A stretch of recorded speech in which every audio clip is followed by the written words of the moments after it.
Go Charge. I heard you. Yeah. I heard you.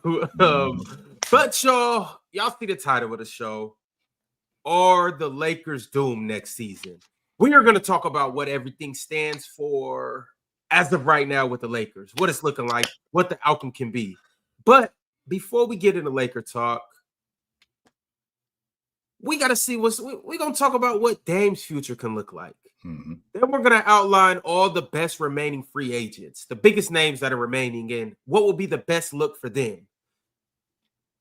And then, as if that's not enough, we're going to break down every team and see who's the biggest winners and who's the biggest losers as of right now. It's only 2 categories. We got 30 teams. You can either be a winner or you can be a loser as of July 2nd, fellas. What's going on, Mars? What's going on, Chill? Y'all ready to get into it? Hey, man, it's the best part of the season, Ron. The best part of the season is right here. Yes, Yeah, Mars. This is the best part of it. This has always been the best part of the season for me. The program, Mars. And I know that the basketball is a great part of the season, but the reason why this is the best part of the season here is because we get to see where these dudes came from. We get to see how this thing got put together. We don't know if we just going off of Indiana getting to the Eastern Conference Finals. Well, how did this crew get together? Well, they found Matherin in the draft. The Boston Celtics just handed over Neesmith for a bucket of extra crispy in a 6-pack. Like, damn, how'd they end up with him? How'd that happen? Miles Turner been there for 10 years, and nobody has gotten him off of the Indiana Pacers team. This Knick team, all of these teams, I get to find out during this time who's GMing and who's not, who's doing their job and who's not doing their job, and who are the best GMs. So I loved it. This is my favorite part of the season right here. Morris, you excited for this part of the season?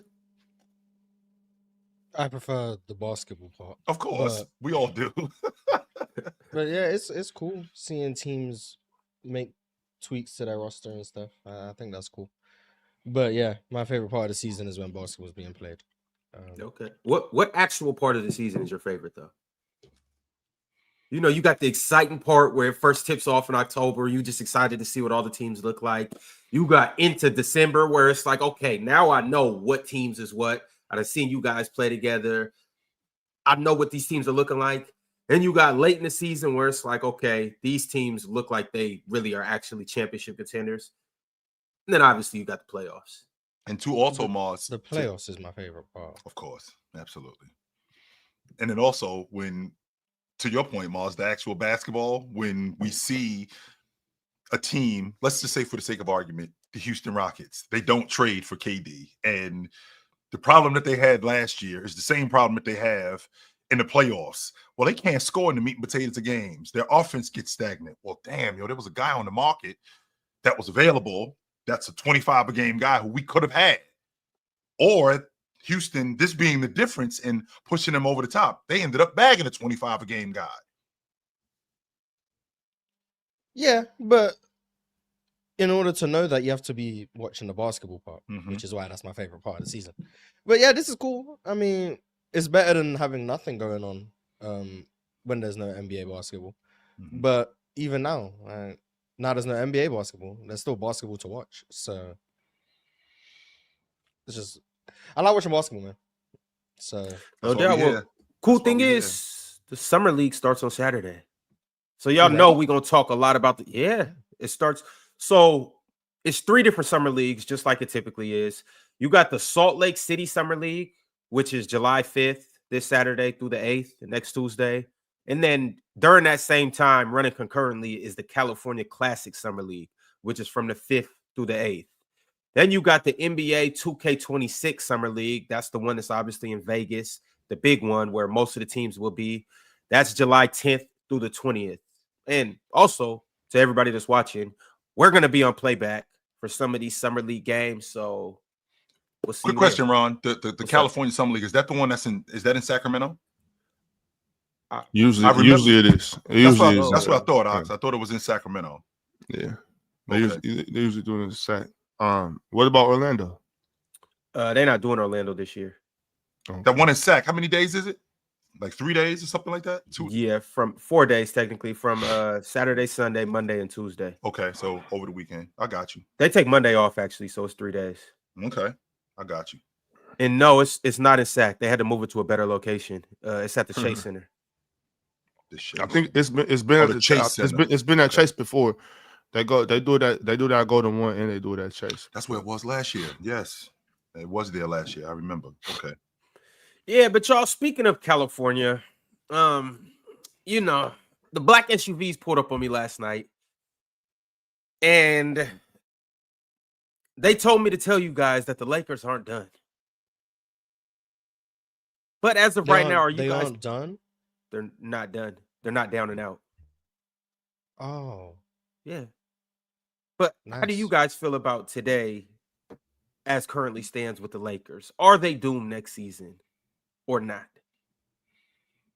I just think they got to fill that one need that they didn't have. Now, John D and I talked about this, that they have a bunch of different holes in the roster, but one thing at a time, right? One thing at a time. We didn't see Milwaukee with getting Miles Turner, right? Well, what can the Milwaukee Bucks do? Well, they end up bagging Miles Turner one thing at a time. They end up bagging him, and they short up their 5 spot after losing Brook Lopez. I feel like with the Lakers, one thing at a time. The 5 spot is the most important thing. James opting into that deal has nothing to do with Laker management. That's already my contract. I'm already under contract. It's just a matter of me taking it or not. Same thing with Luka. I think Luka is already under contract. He's not coming off the books. He's not an unrestricted free agent, so we already have him under contract. What we have to do right now is deal with the hole that we have at the 5. Once we deal with the hole at the 5, then we can move on to other things. But one thing at a time. I feel like if they deal with that part, then we can move on to the next thing. And it's still no update on DeAndre. Like no. He's well, obviously in terms of him signing, but I'm like, is he available to be signed? Today is the day he clears waivers. Okay, so we should be hearing something today. Yes, today is the day he clears waivers. Like a lot of people, Ox, when you get cut or when your contract is bought out and you go on waivers, it's a 48-hour grace period. After those 48 hours, then whomever is interested in you can sign you at that point. That's why when DeAndre Ayton's contract was bought out, he wasn't able to be signed immediately. So yesterday there were 4 big men that were available. It probably more, but 4, I guess you could say, of the best remaining big men. And you guys correct me if I'm wrong. You obviously got DeAndre Ayton. You got Mo Wagner. You got Larry Nance, and he signed, but I'm saying this was as of yesterday. He signed with, I think, the Pistons, I believe. Was it Cavs? not the I Cavs? thought. Yeah. He signed with the Cavs. There you go. So you had Larry Nance, and then you obviously still have Al Horford. Larry Nance is out of the fold. So you got Mo Wagner, Al Horford, DeAndre Ayton. Chill. You're saying that this is the starting point for the Lakers. They need to find one of them 3. Yes, and I think they already got their guy, to be honest with you. I don't think that there's a contingency plan here. I don't think that they're thinking about Al Horford. Larry Nance is already off the board. Like I said a couple of days ago when I spoke to you, Ron, that the Portland Trailblazers, when they ate DeAndre Ayton's deal, I mean, they gave the NBA a gift, and the gift is you got a 5-man available. So this opens the door for the Lakers to now get the 5-man that they were looking for without having to give up anything. So I think they put all their eggs in terms of this one position. I don't think that there's a contingency plan for this. I think that this is their guy. This is the guy that they're after, and this is the guy that they need to land. This is not the guy that they're trying to go after. They're doing everything that they can to land him. And the fact that Milwaukee ended up bagging Miles Turner, I feel like, I mean, that really helped them. Now, Mars, I do understand who DeAndre Ayton is. And DeAndre Ayton, for lack of a better term, is a mercenary. He cares about the bread. And if the Indiana Pacers said, hey, DeAndre, remember that deal we had a couple of years ago? Well, it's back on the table. DeAndre Ayton is going to Indiana. No doubt about that. Without question. Unless the Lakers could put something like that or make something like that available, he's going to Indiana. However, I don't think that that's going to be available to him. So I think he's going to end up with the Lakers. I'd be surprised if he ended up somewhere else. I'm trying to figure out what Al Horford looks like for the Lakers. He looks like the scapegoat. Ox, they laughing. That ain't no nonsense. Yeah, They laugh. That's real talk right there. He ends up with the Lakers and they end up losing. Well, they ain't got a 5-man. That's the problem. They suck at the 5. They're gonna blame it all on him. That's exactly what's gonna happen, Ox. Exactly what you just said. Chill. It's some truth to that, but be that as it may, I actually think they have a better chance to win or go further with Al Horford than with DeAndre Ayton. I would love Al Horford if this was 2 or 3 years ago. I mean, he's a little long in the tooth now. So the stuff that he was really good at, today he's just serviceable at. And the Lakers don't need he's serviceable at that stuff for a little bit. Like we can't have Al Horford on the floor for 35, 40 minutes.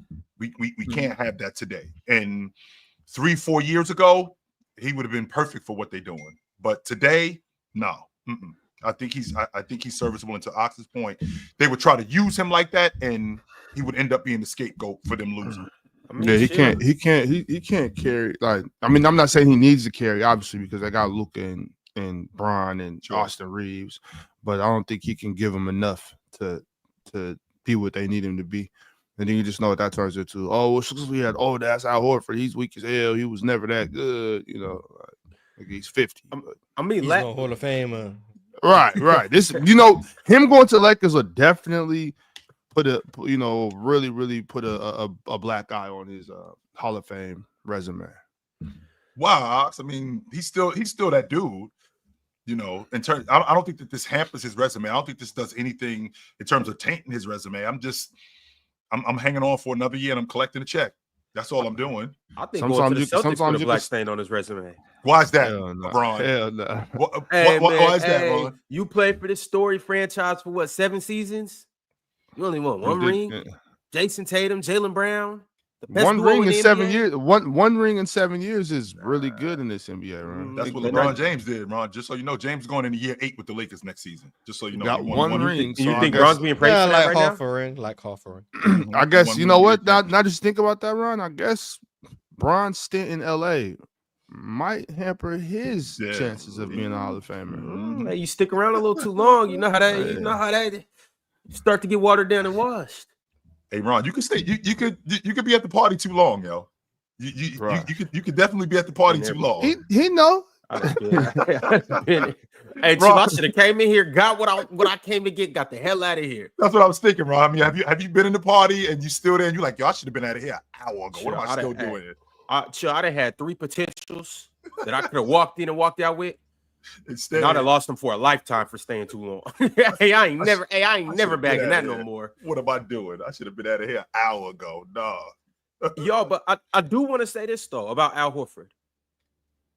He averaged 28 minutes last year and averaged damn near 32 minutes in the playoffs. You don't think he could play a similar amount of minutes this year? We're a year older, Ron. Like, it's not like we rewind the clock or we keep moving forward and Al Horford stays who he is. No, he's a year older. So with him being a year older and the league as young as it is, league is getting faster. He's moving over to the Western Conference where the competition is way more fierce, especially with the big man spot. And I got to do a lot more because it's not like he's getting on the Lakers and he's a rotation big where he's DeAndre Jordan and I only got to play 20, 25 minutes and I don't have to do much. No, he's going to be on that Laker team and he's got to shore up their biggest problem, which is the 5 spot. Protect the rim. I got to rebound. I got to guard at the long ball line. I got to guard in the mid post. I'm probably going to be our best interior defender, which would work, to my point, 3 or 4 years ago. Not today, though. That's the problem. And 34 minutes, and like you said, Ron, was it 28 minutes? I think you just said? Yeah, those 28 minutes aren't the same in all instances. I mean, we could have 28 minutes in, I don't know, Charlotte, or we could have 28 minutes on an inferior team as opposed to those 28 minutes when he's playing with the Lakers, those 32 minutes when he's playing with the Lakers, where they need him specifically for one thing or 2 things in those 28 minutes. And because he's older, it's just not getting done. So my man Willie Bobcat sent through a super chat. He said, I need Ayton not to sign with the Lakers. The meltdown for Lakers fans will feed generations. It would be peak offseason shenanigans. So he want this. So he want the nonsense. That's what he want. Chaos. He wants the toxicity. That's what he want. Yo, Big Ox, can I get best case and worst case scenario for the Lakers as of right now? For you in Sacramento. Just being like just straight hater time, you know what I'm saying? Because what they eat don't make us, you know what I'm saying? So I think best case scenarios are obviously signing DeAndre Ayton. I think it might have been signing Miles Turner actually for what they need. But I think that's best case scenario. I mean, worst case scenario is them not signing DeAndre Ayton, right? It's not, you know what I'm saying? I don't know. Like, I don't know, bro. What am I supposed to say about that? DeAndre Ayton, I don't know, bro. I don't know. We'll see. I'm not here to rub it in the Lakers fans' face. You know what I'm Why saying? not, Ops? You should. Why not? Man, I want my ops to be as healthy as possible. You know what I'm saying? Fair enough. Oh, you don't want to get the scapegoat tag where it's like, oh, y'all beat an unhealthy Lakers team, or you beat an underman Lakers team. Well, I mean, let's be for real though. Let's be for real. Brown while he was down. As much as I dislike the Lakers, you know what I'm saying? It's like it's a better NBA when they're good. You know what I'm saying? It's like I don't like to see the Lakers be bad. You know what I'm saying? Like, yeah. The Lakers being bad doesn't bring me joy. What brings me joy is beating the Lakers. You know what I'm saying? When they're good, by the way. Right. You know what I'm saying? Like when we just went on that run, not last season, but the season before that, and before that, and before that, and we was putting on the Lakers like that. It was cool because that was a good team. Like I don't like to see the Lakers be bad. The league is better when the Lakers are better. So the Celtics, the Knicks, sure. All right, y'all. Well, we obviously all know the Lakers are cooked, but we'll stick around to report just how cooked they are. Maybe tomorrow, next week, next month. As time progresses, we'll just keep letting you guys know just how cooked the Lakers are. But as of right now, there are still some remaining free agents that are unsigned. And I want to know where you guys think that these guys may potentially go. Now, this is the Brady Bunch of free agents as of yesterday. Some of these guys have been signed. We'll talk about Duncan Robinson. We'll talk about Larry Nance. But the rest of these guys, how are we feeling about them? Starting with Chris Paul, I'm pretty sure that Chris Paul said that he's headed to the Clippers. I know it was a 2-team race between the Clippers and the Suns, but which of these 2 teams do we like Chris with more?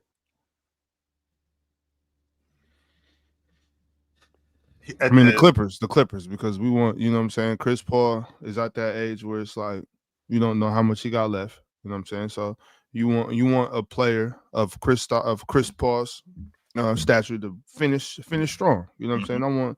It will be dope to see Chris Paul make a run. It's not gonna happen with the Suns. You know what I'm saying? So I would say the Clippers just for the sake of Chris Paul's career. Mars, who you like him with? He has a better chance of winning with the Clippers. So on that, yeah, I agree with Ox. I'm gonna watch the Suns more, so I'd rather him on the Suns. But for him, yeah, I think the Clippers make more sense.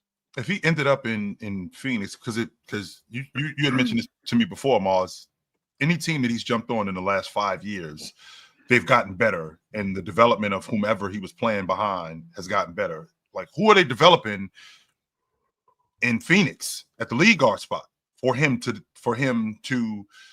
tutor or mentor this guy, as opposed to him having to play like heavy minutes?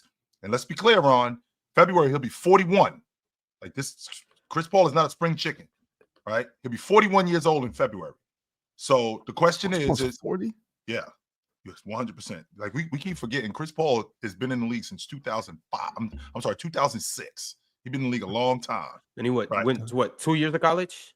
Yeah, he played 2 years at Wake Forest. Yeah. So I thought he was like 38. Yeah. So with that being said, he would have to play heavy minutes in Phoenix. And we already know that Chris Paul's got a history of injury. Phoenix is already bad. But to get him back to Phoenix, I think it would be difficult on him. Yeah. How much does CP3 help the Clippers next year? Does he actually make a significant impact? Yeah. He always does. Yes, 100%, Ron. I mean, I'm yet to see him not. Yeah, he gives them a backup lead guard that they didn't have. He still can give you solid minutes, right? Chris He Dunn? can still, and I think Chris Dunn.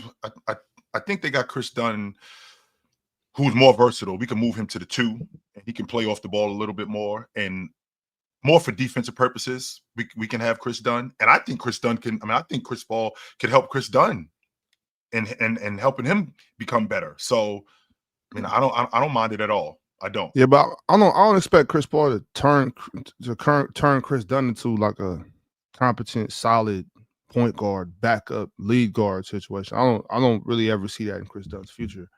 But I do see where Chris Paul could come in and like help that second unit to where in that, you know what I'm saying, there's less it's just less stagnant. You know what I mean? Getting good looks out of the second unit. And it would be him and Brooke in the second unit. You know what I'm saying? So it would be a lot, it'd be a lot of veteran basketball being played, even though they're both shells of what they once were.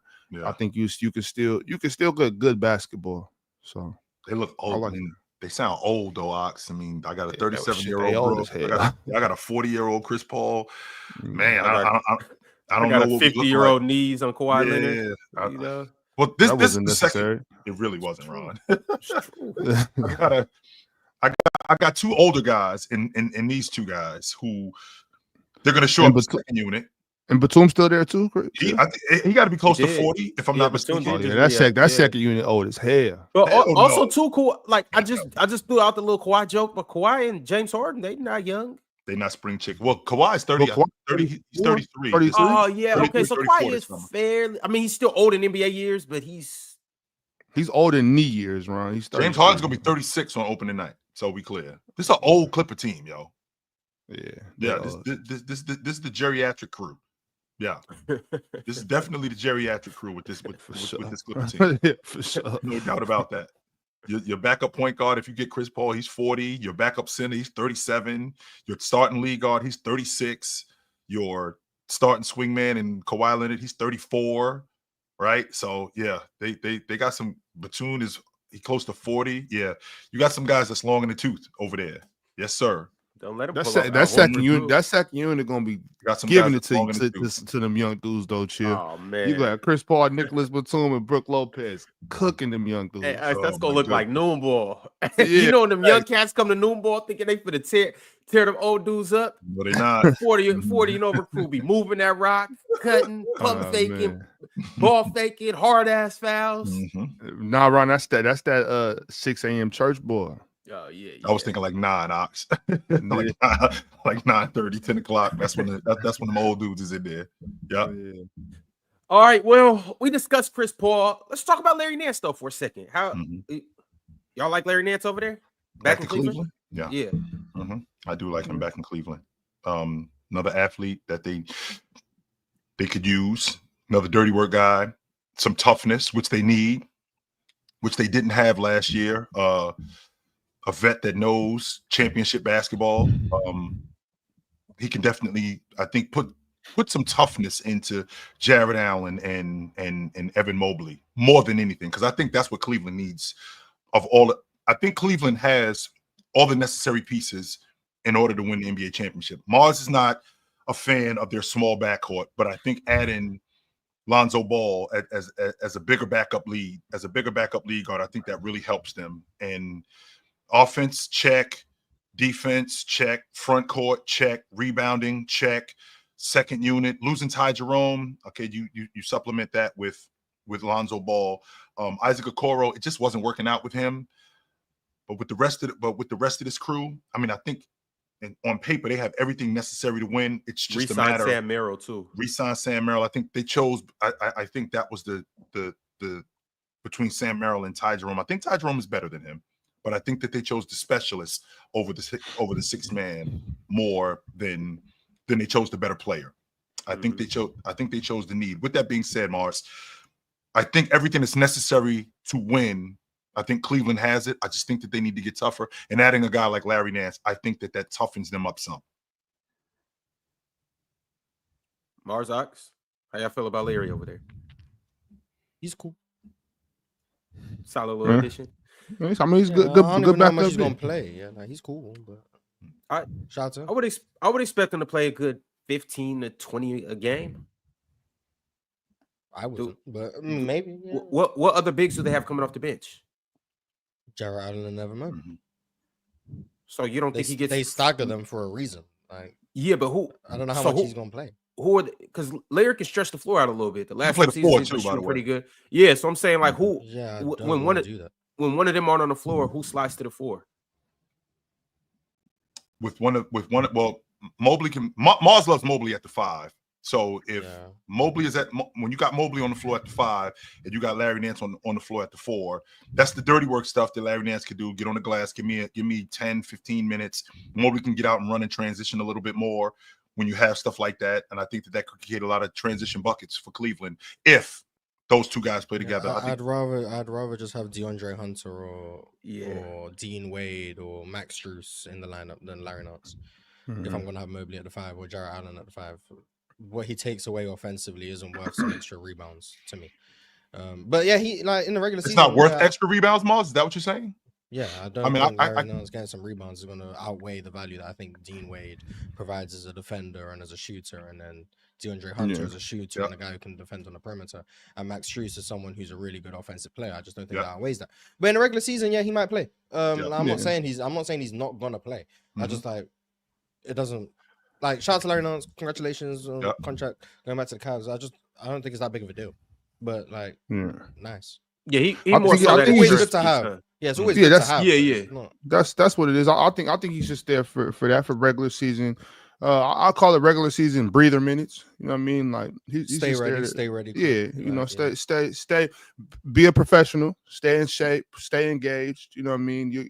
I think you'll mostly play, like, breather 5 minutes, really. You know what I'm saying? Where he comes in, just a couple minutes here, a couple minutes there, give each one of these dudes a breath, keep them fresh, and then play some major minutes at times in the regular season when a guy goes out or just playing against an inferior team or something. So I think he'll be there for a reason.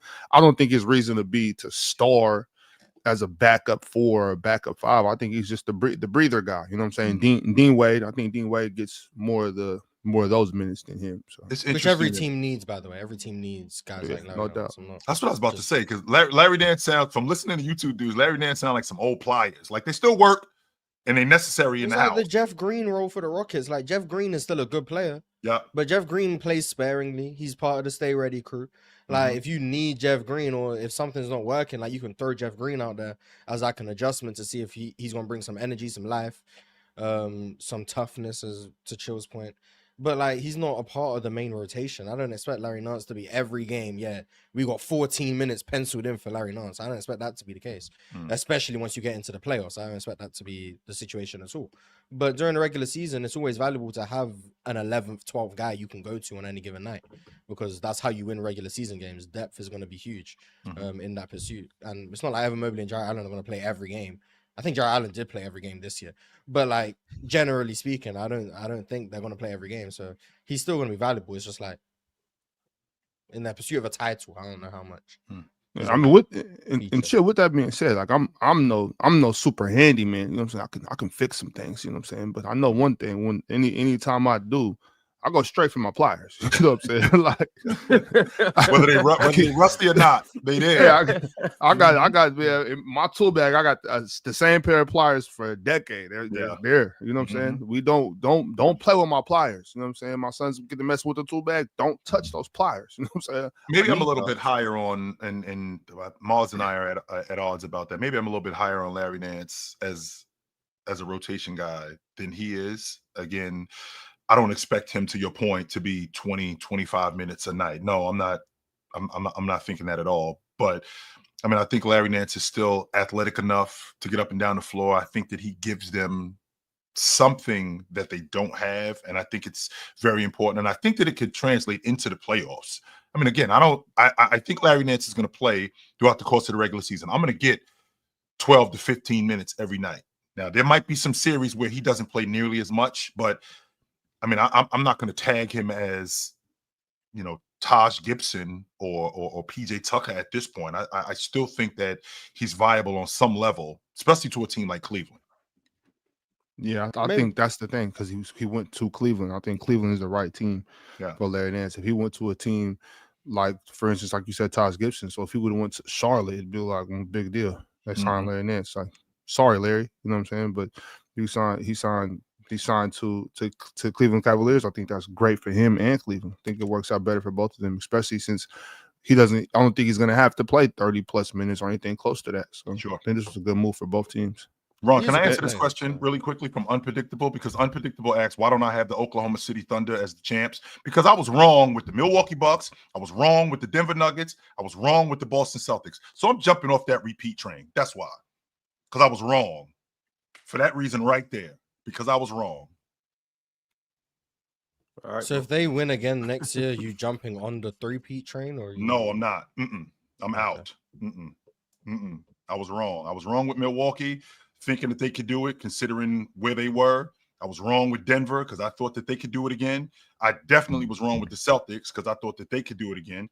If the Oklahoma City Thunder does it again, not that I wouldn't be surprised if they do it again, but I'm not going to say, they three-peating. No, I'm not going to do that. So far though, Chill, I think we were more so wanting somebody to three-peat or repeat. You know what I'm saying? I don't know what to say we, but I think it was just kind of like just this consensus. I think people were kind of just like, oh, we need another repeat or whatever.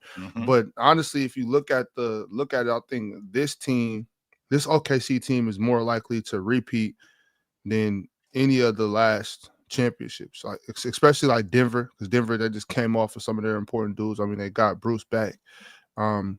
Boston, I know me and Ron was pushing that for most of the season about them not repeating just because the style of play. I just, the style of play was just too volatile. Sure. But this OKC team, as being the youngest team, you know what I'm saying, of this since a long time, I think they're still kind of getting better. They brought everybody back.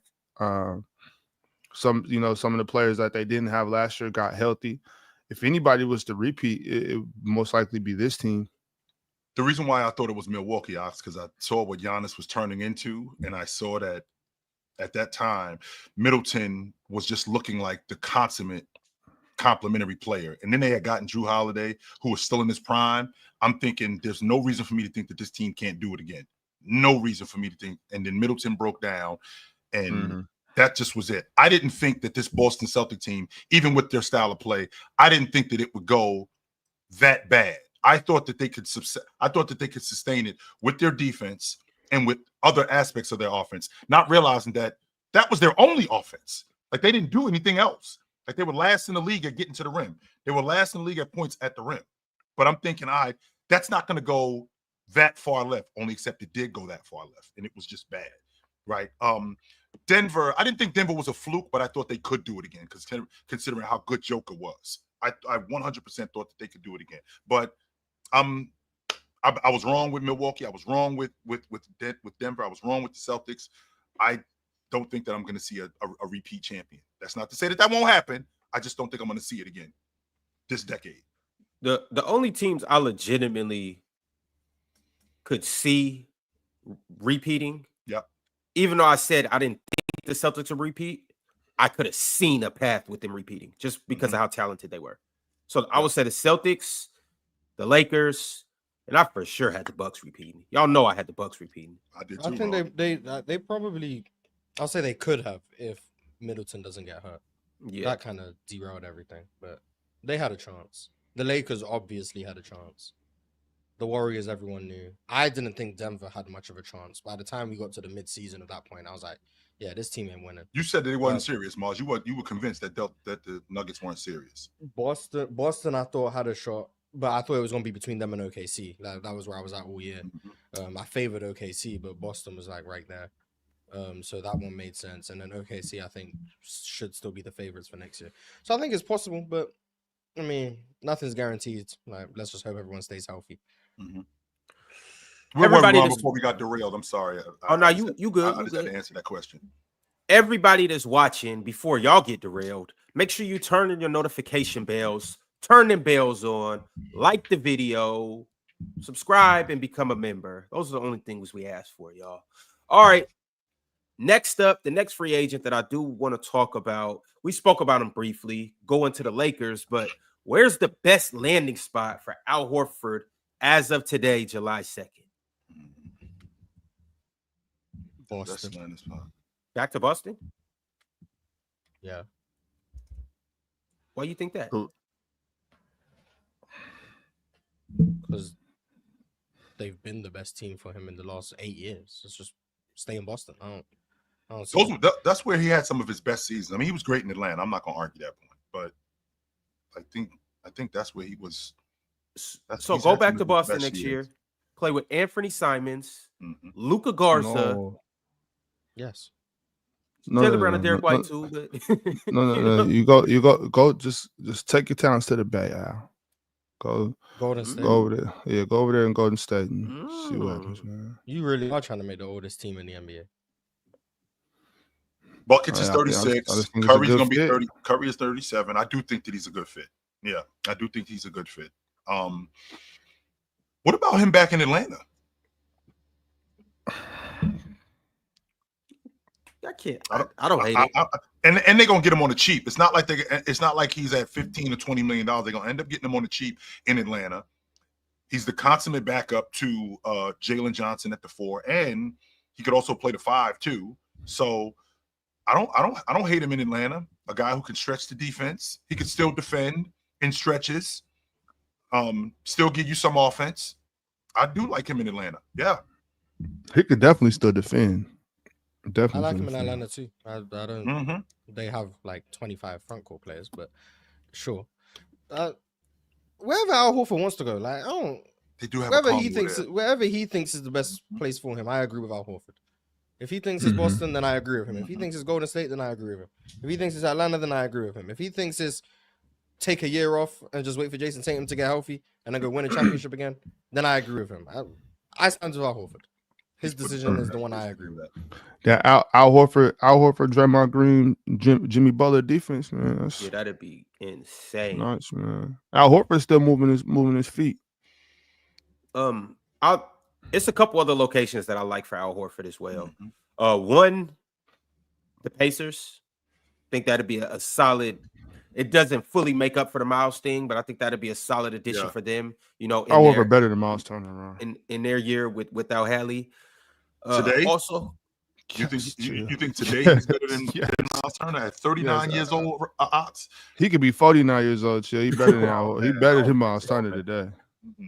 I want to Ron's point. I want Al in a space where the stuff that he does good doesn't go by the wayside, and he can really help a crew. I love him in San Antonio with Wemby. What they're doing down there. Yeah, chill. I love him in San Antonio. Seeing what they're doing, and a vet like that, playing. I do understand they got Luke Cornett down there, but to have Al Horford for a little bit of money to do the same thing that he did in Boston, he can do that in San Antonio. I mean, I don't think that could do anything but benefit Wemby. I don't think that could do anything but benefit all the rest of those guys, Castle and Foxy. I love that. I love him in San Antonio. Yeah, that's a good look too. I think that's definitely a power move for him. Yes, sir. Also, too, another team that I potentially think he could help, younger team, Grizzlies. I think that might be a team he could go over, contribute, play next to Triple J. Not too mad at that. It's a contending team. Also, the Magic. Al got too much sense to move to Memphis. I don't know if moving to Memphis is the thing. It's something about this Memphis team that just doesn't sit correct with me. Is it Ja? Is he the one that's bothering me? Is Ja not what I expected him to be? Is Ja just a kid that we trying to make him into an adult and like he's never going to get out of his ways? Is Al Horford going to help that? Marcus Smart clearly couldn't help that. I mean, he's still maybe it is Ja. I feel like Al's services could be rendered somewhere else and be helpful. Like I like him in Portland. I think with the Trailblazers, I think he could really help them. Even though hate him in Portland. Just go on retirement, Al. Hate him in Portland. Here's why I like him in Portland. I understand where you guys are at. I understand. You like him in Portland over the Grizzlies? Here's why, Ron. Ja don't got time to be playing with Ja. He really don't. Go ahead. He really don't. So he don't got time to be playing with Ja, but he got time to be dicking around. I don't think he should go to Portland either. I said if it's Portland, then retire. Well, here's the thing. This is what I'm thinking about with the Trailblazers. All right, so Al came in. They already got the 5 spot sold up with Klingon. Is that correct? They already got that 5 spot sold up, and they got their young big. He's playing behind him. I think Al is really good at the 4, especially in today's game. In a limited amount of minutes, I like Al at the 4. With this crew right here, the veteran leadership that he has, playing with a guy like Klingon, just defensively. I think he's not really playing ahead of Tamani. Well, that's what I'm saying. I don't think he's going to play ahead. I don't think he's going to play ahead. But then he's not starting. No, I don't want him to start, Mars. No, okay. I don't want him to start. No, I don't. I'm trying to figure. I don't think that there's a crew that I'm comfortable with him, even in Golden State. I just feel like as long in the tooth as he's in, I didn't want him, to be honest with you. That's not true. I wanted Derek White to be the rotation guy. I wanted him to start with Porzingis. So, but him in Portland, I feel like him playing behind Kamara. Am I saying his name right? Is it Kamari or Kamara? Kamara, right. Him playing behind Kamara, I think that'd be good for him. I do like him in Portland. Defensively, somebody else who could come off the bench and give them stretch minutes at the 4. Yes, I do like him in Portland. He 100% makes him better, and especially if Drew Holiday stays there, it's just like their ceiling isn't an NBA championship. And I'm not. But you would think with a guy of Al Horford's age and what he can contribute to a winning team, sure. I guess you could say floor raising or ceiling raising, he could just do it in a better situation. Like, for instance, I think the Magic is a much better situation than the Portland because I think they actually legitimately have a shot to run through the East. I don't hate him in Orlando. I do. And they actually need a 5 too. Like, Ox said he thinks that he's better than Miles Turner. I definitely think he's better than Wendell Carter if that's the case. Today? No way. Chill, just in terms of impact and value that he brings. Like even still, he's still 30. He's still 39 years old, man. LeBron's better than Wendell Carter. Yeah, like chill. If I give both of them 20 minutes, been better than him though. Al Horford's always been better than Wendell. So when I get older, I mean, somebody doesn't like guys don't pass guys as they get older. Yeah, Wendell Carter's not one of those guys. Yeah, guys pass. Wendell Carter is not one of them. Paolo's better than Al Horford. He passed him. Yes, he did. Like, chill. He might be able to play more minutes. He might be able to start and like fill a starter role. But like, if I give these guys 20 minutes, if it's the last 5 minutes of a game, Wendell Carter's sitting his ass on the bench. Al Horford is in that game, the last 5 minutes of the game. Oh yeah, he's definitely closing games over Wendell Carter. I'm not saying if he now mind you, chill. If he were to go to Orlando, right? And I was Coach Mosley, I'm not saying that he just plays over Wendell, and definitely I'm not saying he starts over Wendell. I'm just saying Al Horford still plays impactful minutes with Jonathan Isaac. I think they both play very impactful minutes. But if it's a close game, 4 or 5 minutes left, I'm definitely putting Al in the game over Wendell.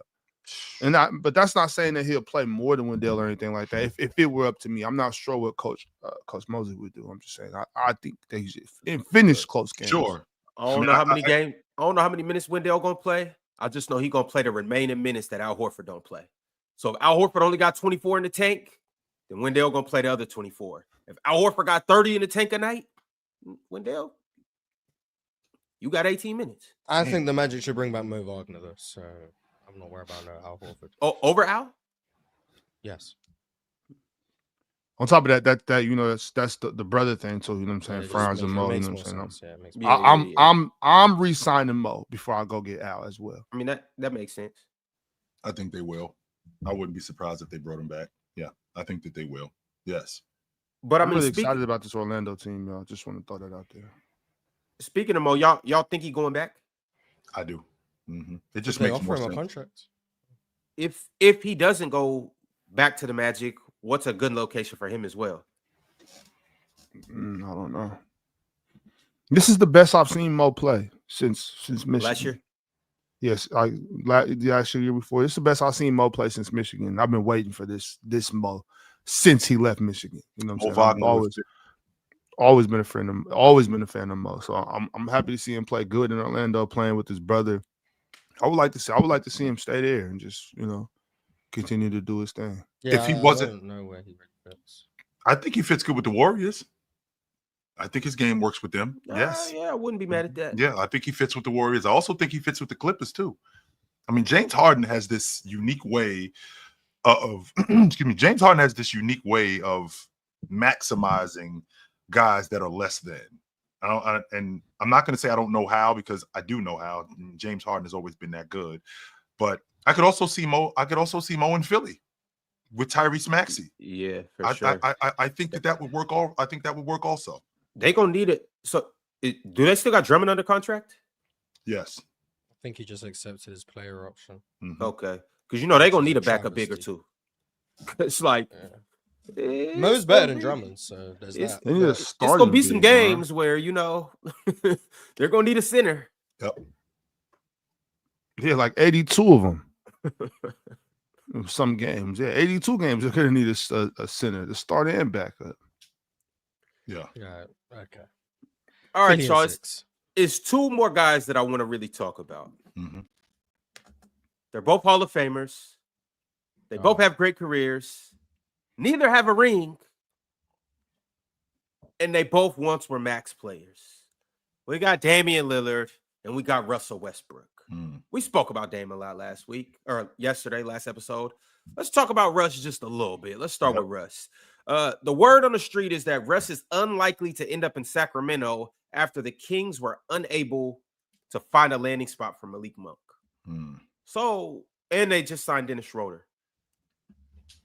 Now, how hard do you think we tried to trade Malik so we could sign Russ? Not very hard. Come on, Ron. Don't say it like that. You're like, oh, we were trying to get rid of Malik so we could sign Russ. Reporting what came across my desk. I'm just, that's what came across my desk. Y'all was trying to sign Russ, so y'all had to get rid of Malik. So what's this kid's name, Oz? You told me about him, and I watched him a couple of times. I just keep forgetting his name. I apologize. The kid that's in Milwaukee, the backup lead guard. Ryan. I was about to say Rollins. That's his name. I like him. If it wasn't for him, pick up the telephone, Milwaukee, and call up Russell Westbrook, because I think that he could help Milwaukee. Russ is better than Ryan Rollins. Today, Ron. Yes. Today. Yes. And Ryan Rollins didn't give the Bucks nothing in the playoffs last year. Yeah, Chill has beef with old people, which is ironic considering. Because we live in a young man's league, Mars. That's why. It doesn't mean that you're worse just because you're old. Like, the clock doesn't strike 35 and it's like, oh, well, yeah, every 28-year-old is better than you now. Like, that's not what happens. Wait a minute, though. Okay. Let's take out the word worse, because I think that's where. How about when someone's better, that means the other person's worse. That's okay. But you have regressed. Okay. So yeah, Russ is not in his prime anymore. Yes. Chill. But this millennial group, the older millennial group, they're not going out. Chill. Like, there's much, you know what I'm saying? Like, we could keep, they're 36, 37, 38, 34 with bad knees. So this group of millennials are trying to rock as long as possible. They're sticking around.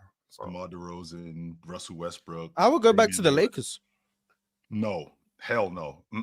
Don't ever call me again. The way that y'all treated me over there, hell no. Lose my phone number. Don't ever call me again. That was the worst day of my life. Hell no. Don't ever call me again. I don't block that number. Matter of fact, Ox, if you see me out, act like you don't know me. Don't even speak to me if you see me anywhere. Hey, Chill, because if you speak to me, you're gonna be tight. For real. Don't say a word to me when the way that they treated him over there. Nah, man. Hell no. See, if you see me on the freeway, pulled over because I ran out of gas. Don't pull over. Don't stop with a gas can. Just go. Glory.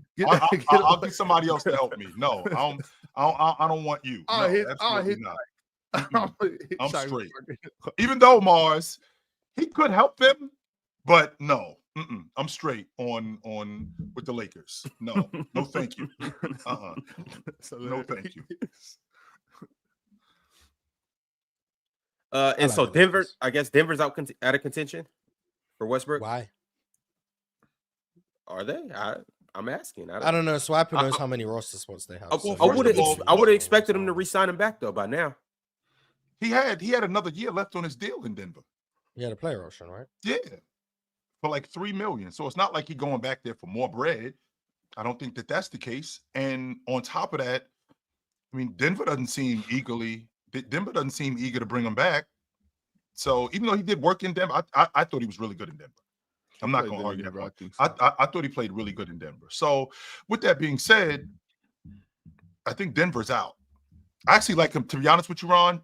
I do like him in Milwaukee. If Milwaukee, they could call up and kick the tires and find out what Russell Westbrook's availability is and you know what his plan is. Because Miles, and also with Ox, I actually like KPJ. I do. There's a reason why he's playing in the NBA, and I can separate the artist from the art, right? I can separate the artist from the art, and recognize what you are as an artist, as opposed to what you are as and recognize what you are in terms of what you do. I can respect that. But if KPJ couldn't play, he wouldn't keep jobs. He wouldn't have stayed in the rotation with the Clippers. He wouldn't be the starting lead guard, even though Damian Lillard got hurt. But they would have probably tried to do something else in Milwaukee. Instead, they're going to give him the ball, and they're going to let him run the offense in Milwaukee. So KPJ? Yeah, KPJ. Yes, they're going to give him the ball. They're going to let him run the offense. So they're going to give Giannis the ball, but Giannis is going to be the offense. Let's be clear about that. I think when I say stuff like give the point guard the ball, that means that he's the man. No. We running the offense through this dude. We're just going to give you the ball to facilitate that sort of stuff. Anyway, like I was saying, they still got Bobby, right, too? Yes, they do. They brought him back. We never spoke about that. Yes, brought him back. I think $45 million over 3 years. Which I like. 45, something but 45. But chill. So you just like with the players you're mentioning though, right? Chill. Like you got. So we're talking Russ. We're talking Giannis, KPJ, Miles Turner, Bobby Portis. Like that group of guys is one of those situations. Kyle Kuzma. Like this group of guys. It sounds wild as hell, Lox. I know. On paper, it sounds wild as hell. It does. Well, but I mean, to in their defense, it's like when they're good, I think they look good. But when that group of guys is bad, chill, like that's gonna be some. If you have a bad end of the third quarter, like bad 3 minutes, that's gonna look bad. Like Russ, Giannis, KPJ, Miles Turner. I'm looking at a lot of clanks. I'm visioning right now. Only thing I can see right now, chill, is just the ball hitting the rim hella hard, and then and all I can see is like turnovers and shit. Like I'm just envisioning a lot of turnovers and just a hard hat area. You know what I'm saying? Like just bad bricks and so Ox, we turnovers. We saw with KPJ. Let's see, KPJ with Kuzma. With Bobby Portis, did we not see them blow a 20-point lead with like 7 minutes left in the game? And so we did see that. Ox, I think you're being generous with the 3 minutes. We could go half a quarter with nobody scoring. That could happen. That could one. We could go on a 6-7 minute run where nobody can score if Giannis is off the floor. That could 100% happen. Where Giannis might have to play with this group. He might have to play. He could lead the league in minutes. Because we can't have him off the floor and have stretches where we go 6-7 minutes where we can't score a bucket. But on the flip side to that, we could have stretches where, we running dudes out the gym. Right. We could have stretches like that. So I think that guys like MPJ, where I really like his mid-range and mid-post game, like especially with him getting downhill with that strong hand, which is his left hand, he looks really good in that area, especially navigating screens going to his strong hand. He looks really good in that area. And he's a really good transition guard. I didn't realize that he was that good of a transition guard. However, guys like Kuzma, who Mars thinks Kuzma sucks. I understand what Milwaukee is trying to do. And it's one of those situations where, Ron, the chick who, man, she looks great with all of this makeup on. You take that makeup off, feel like somebody hit on the face with a cast iron frying pan. That's what this Milwaukee crew look like. Like they look like, when you dress them up, great. When you take that makeup off, don't let her out the house because she might cause a car crash in a bad way. Either way, even when she dressed up, she looked like she drink dark liquor. You know what I'm saying? Like she or you gotta drink dark liquor for her to look like that, Yeah, I'm saying it looked like this group looked like she could take a 40 back, chill, like knock it back. You know what I'm saying? So it looked like she swallowed 40 ounces of malt liquor for real. And I don't know if I can really get with that in this day and age. The younger me, but I'm a distinguished gentleman now, Morris. You know what I'm saying? So I'm trying to stay away from that type of shit. All right, y'all. Well, it is about that time of the episode. We call this the Crunch Time Chats, where you guys send through super chats and dictate the next duration of the show. Appreciate everybody that has sent through super chats. We're gonna see what direction you guys take us in.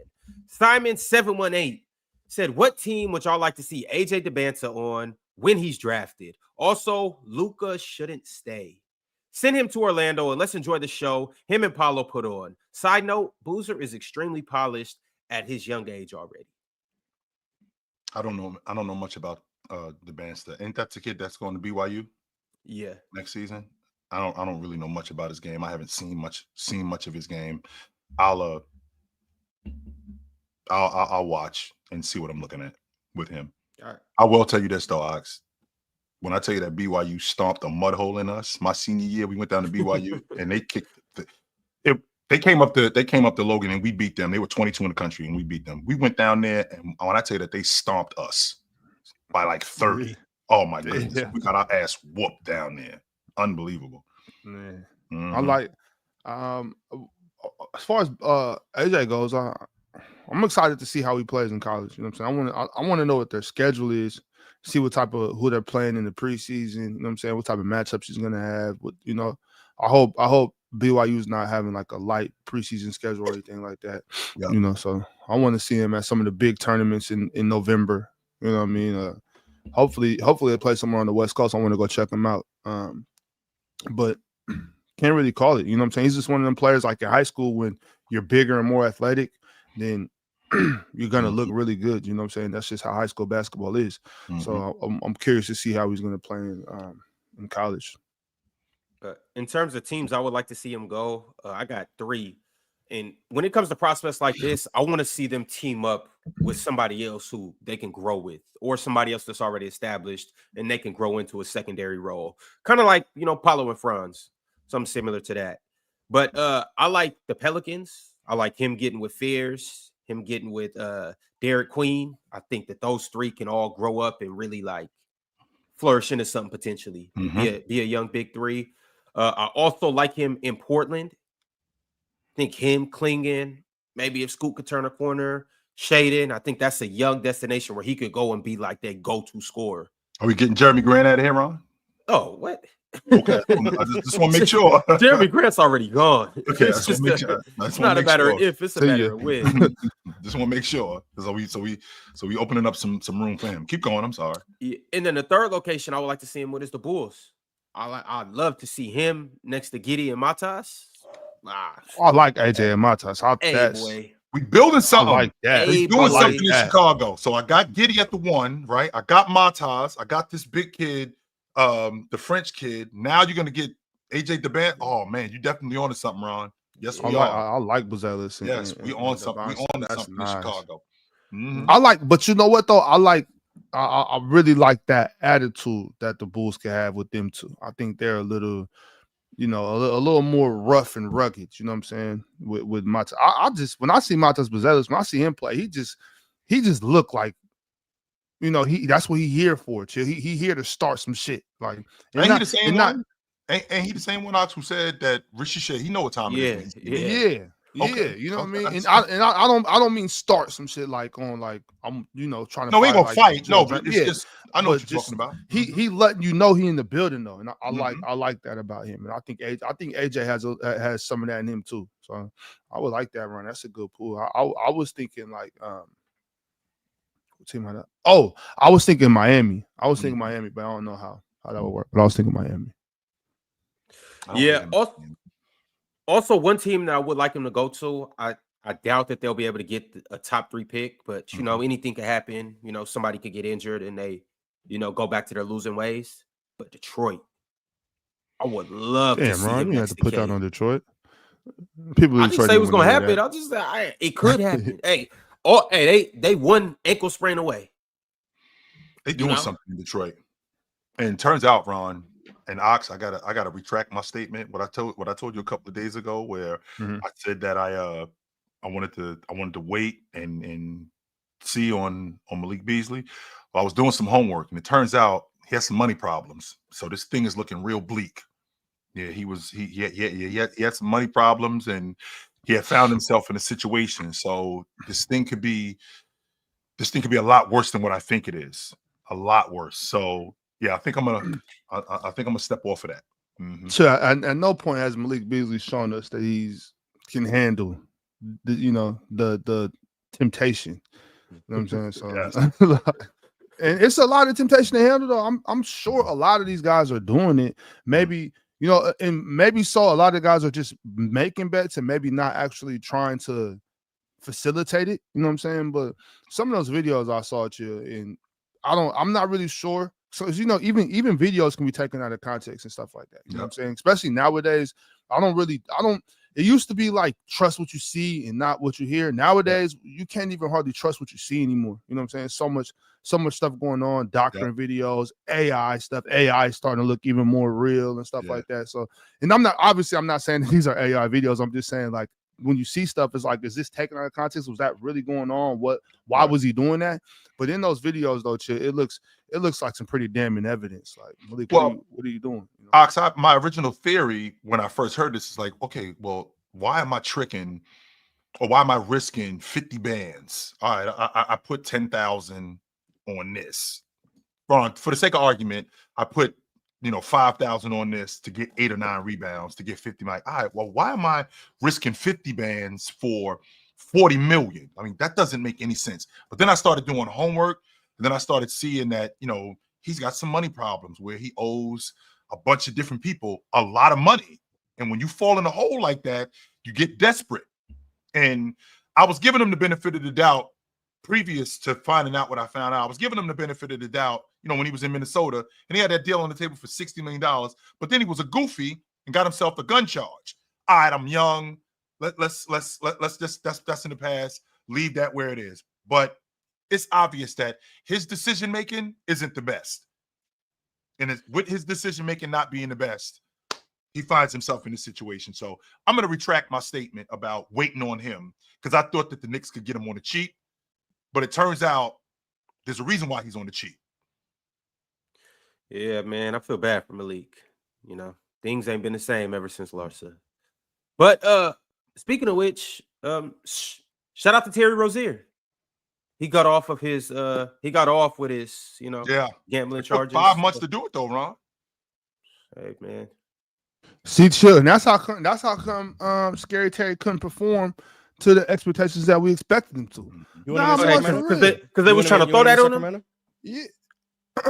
Yeah. So I think that had a lot to do with it, chill. I mean, you got the feds all in your business, people pulling up, calling you all hours of the night, NBA investigating you. You know what I'm saying? People calling you a cheater and all types of things, man. Scary Terry couldn't. On top of that, he's back. He'll be back this season. His palms were still itching. He still had the urge to download the Prize Picks app and get back to it, but he couldn't do it. So it'd be tricky. It'd be tricky. Somebody else got off today too. Shout out to everybody that's beat a case recently. No Longer Gate sent through another super chat and said, "Can you give me the rundown on Mike Brown and John Borrego? Ox, you like Mike Brown?" Is it not James I like Mike Brown. Sorry. I think it is James Borrego. I like Mike Brown. I liked Mike Brown until he took the offense away from De'Aaron and gave it to DeMar. Until then, I like Mike Brown for sure. Would y'all like Mike up there for the Knicks? You know who I liked in with the Knicks? Tom Thibodeau, the coach that you already had. Chill? Why did you like Tom Thibodeau? Chill? How about that? That's who I liked. I like the coach that you already had. How about that? But instead, no, you want to get on some fly shit and you want to try to big time us and try to act like that, yo, I'm the man now. So, hey, Ox, I got a question for you, my man. How about can I holler at your chick for a little bit? Okay, no, you can't holler at my chick, chill. No. Hey, Ron. All right. Ron, you think I can holler at your chick for a minute? No, chill, you can't holler at my chick. Haul ass. Uh-oh. This fly shit that I was on ain't so fly no more. It ain't so fly no more. Now I'm in a situation where we don't have a coach, but we signing players. Who driving the car, Ron? So, Chill, you like Tom Thibodeau because of it seems like they have an inability to replace him, or is it just that you actually like Tom Thibodeau's coaching abilities? Okay, first of all, his inability to adjust in game, I don't think it's worse. I think people are overblowing it. Number two, he was playing guys. I mean, don't get me wrong, Ron. Yes, he did have an inability to adjust in games. Is he as bad as Doc Rivers? I like Doc Rivers. I don't know. I don't have anything bad to say about Doc Rivers right now. I think Who's I'll just probably as bad take as Doc Rivers? Tibbs, is he as bad as Doc Rivers in game adjusting? I'm gonna I don't take think that. he's bad. I don't think he's bad neither, to be quite honest with you. No. The biggest problem with Tibbs is his rotations. Okay, well, now let's just say for the sake of argument, Tibbs is still a coach of the Knicks. Okay, you bagged Jordan Clarkson. You were playing Miles, right? Shamet did play during the season. Precious did play during the season. The problem with Tibbs is he shortens his rotation in the playoffs. And he shortens his rotation in the playoffs to the point where it's only like 5 or 6 guys playing. And that's not conducive. But if you put him in, I feel like if you were to put him in space where you get more guys that are viable, like Jordan Clarkson, like Miles, then now you give him, you leave him no option but to play these guys. And on top of that, you already got a good coach. I think they jumped the gun on him. I do. Chill. If Tibb was the coach of OKC, right? OKC would have an amazing defense still, but they wouldn't have won a championship Because Aaron Wiggins wouldn't have had that great game 4. Was it game 4? Aaron Wiggins had that great game. Yes. Aaron Wiggins wouldn't have had that great game 4. You know what I'm saying? Because he would have played Lou Dort 40. Lou Dort would have played 44 minutes a game. You know what I'm saying? Like, it's just, I just think he's just stuck in his ways, too. Yeah, he's just stuck in his ways, and I think that's an issue. You know what I'm saying? Like, I think that's a big problem. You say y'all, and I think Jordan was up here trying to tell me about like, oh, well, all the good things he does.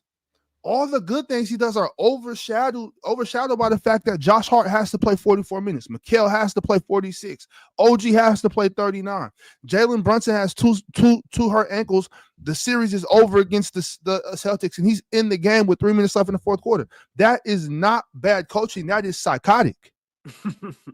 It's psychotic. It doesn't like it at this point. It's just like, coach, what are you trying to prove? You know what I'm saying? You don't have anything to prove, coach. You know what I'm saying? We understand it's okay to adjust. You don't have to be so prideful. You know what I'm saying? I think that's what it is, honestly. And that's a deadly sin. Chill, pride. You gotta I get you know what I'm saying? You got to come off of that. You can change your ways. Yes. And on top of that, I think the fact that the Knicks haven't hired a coach has everybody thinking like, oh, they just don't know what they're doing. Maybe they're just like, we can take a little time and make sure we pick not perfect. I don't think you can do that, but find the right person for the job. I think that they have maybe had 3 or 4 guys where they're like, okay, I think these are the top guys we want to hire, but let's fill out the league. I don't think by them asking, hey, can we interview Ime? I don't think that means they don't have a plan. I think them interviewing Coach Staley out of South Carolina, I don't think that means they don't have a plan. They don't have you can't a plan. Ox already got a job. That is just because you have a job doesn't mean that I don't have a plan. In fact, I have a strategy more than a plan. I have a strategy. A strategy to try to steal somebody else's girl. What the hell, Rob? Yes. Hell yeah. Yes, I'm headhunting. That's what you're pickpocket somebody's wife. Well, right. I mean, at this level of business, that's what you do. You headhunt. You know what I'm saying? You headhunt at this level of business. We're talking $1 billion. You're supposed to be a headhunter. You're supposed to. Why ain't they got no heads then? Where the heads at? Well, because Ron, I see the hunting. I don't see no heads. That's not the point. The point is that I believe that the Knicks have a set of maybe 3, 4, 5 people that are like, okay, I think we can hire one of these people and be okay. But in the meantime, Ime Udoka's right there. Let's go see if maybe we can pluck him. No, we can't pluck him. Okay, fine. Let's keep interviewing and make sure we do the right thing. Just because you don't understand the plan, don't mean the plan is non-existent. That's the part of the plan. It's the pickpocket somebody's wife. Yo, chill. We in the spot. Yes. I see all the single chicks over there. Hey, the DJ played the Beyonce. All the single ladies. They all over there going crazy. I know where they at. But before I go over there, I'm gonna walk through a couple of these sections and see if I can get some of these. And by the way, Ron, so y'all telling me y'all ain't never took sand to the beach? No, I'm not saying that. What I am saying though, Ron, is first of all, I tried to pickpocket you, and you recognize that I tried to pickpocket you, and you told everybody. So now they all looking at me like, "Yo, they're gonna pickpocket her right there. Watch your back when he come up. So whenever I walk up to any of these people, they like, nah, so you stay away from me. Which would explain why Dallas told him to get the hell on. Which would explain why Atlanta told him, get the hell on. Which would explain why all these other teams told him, get the hell on. Because you ain't taking my damn wallet. I don't think so. But chill, at that point, it's like no harm, that's no harm, no foul. That's no harm, no foul. That is a plan, chill. That's no harm, no foul. Let me tell you why that's a good plan, chill. Because I might leave here with something. No harm, no foul. And on top of that, it's like, what you gonna do? All I did was try. I asked, what you gonna do? Beat me up? Like, all I did was DM your girl. Right. So what you gonna do about it? I'm just asking the question. You know what I'm saying? Like, the that's nerve a plan. of you, how about this, Ox? How about some respect? The nerve of you to even ask for my chick, knowing that my chick is with me. Not only is she with me, she happy with me. But you got to check her temperature to make sure she happy with me, because you ain't got what's going on at your place. Man, step off me, yo. Step off me. I hear you. No, chill. I hear you. I get what you're saying. Like, I get what you're saying as far as Dallas not wanting to let him go, or Houston not wanting to let him go. Chill, but I just don't. You know, I don't think there's anything we're asking. I don't think that proves that you don't have a plan. That's all I'm saying. I think. So with that plan, okay. Let me rephrase it, Denox. We're sitting in a room. To your point, okay, we're sitting in a room and we currently have a coach who we're deciding to come off of. All right, this guy is not our guy in the future. So what are we doing moving forward? Okay, well, Houston, we really like their coach.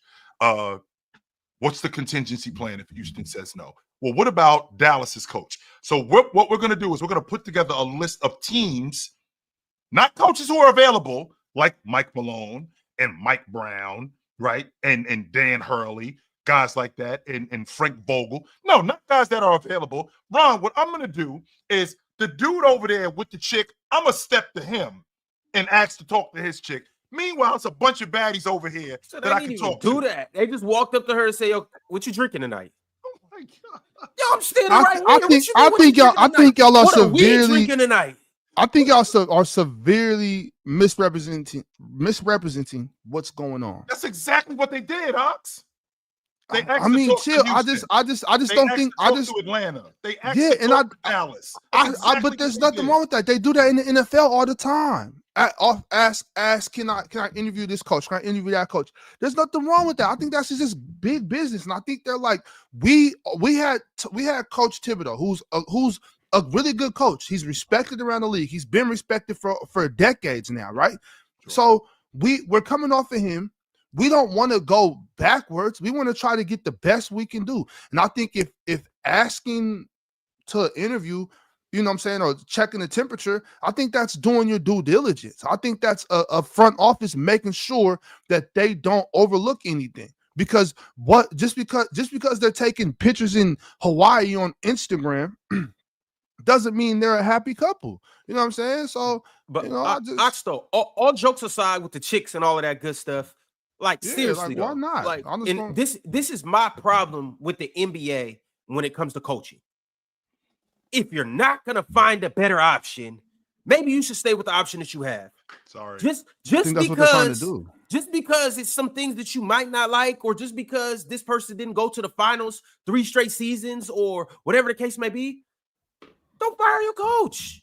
You fired Dwayne Casey, and this actually happened to work out with the Raptors, but don't fire Dwayne Casey. He's coach of the year. But just because you didn't like a couple things, or just because you've seen this other team go do that, I don't like that. I think the leash is too short for coaches. And on top of that, if it's not a better available coach, you might just want to chill, dog.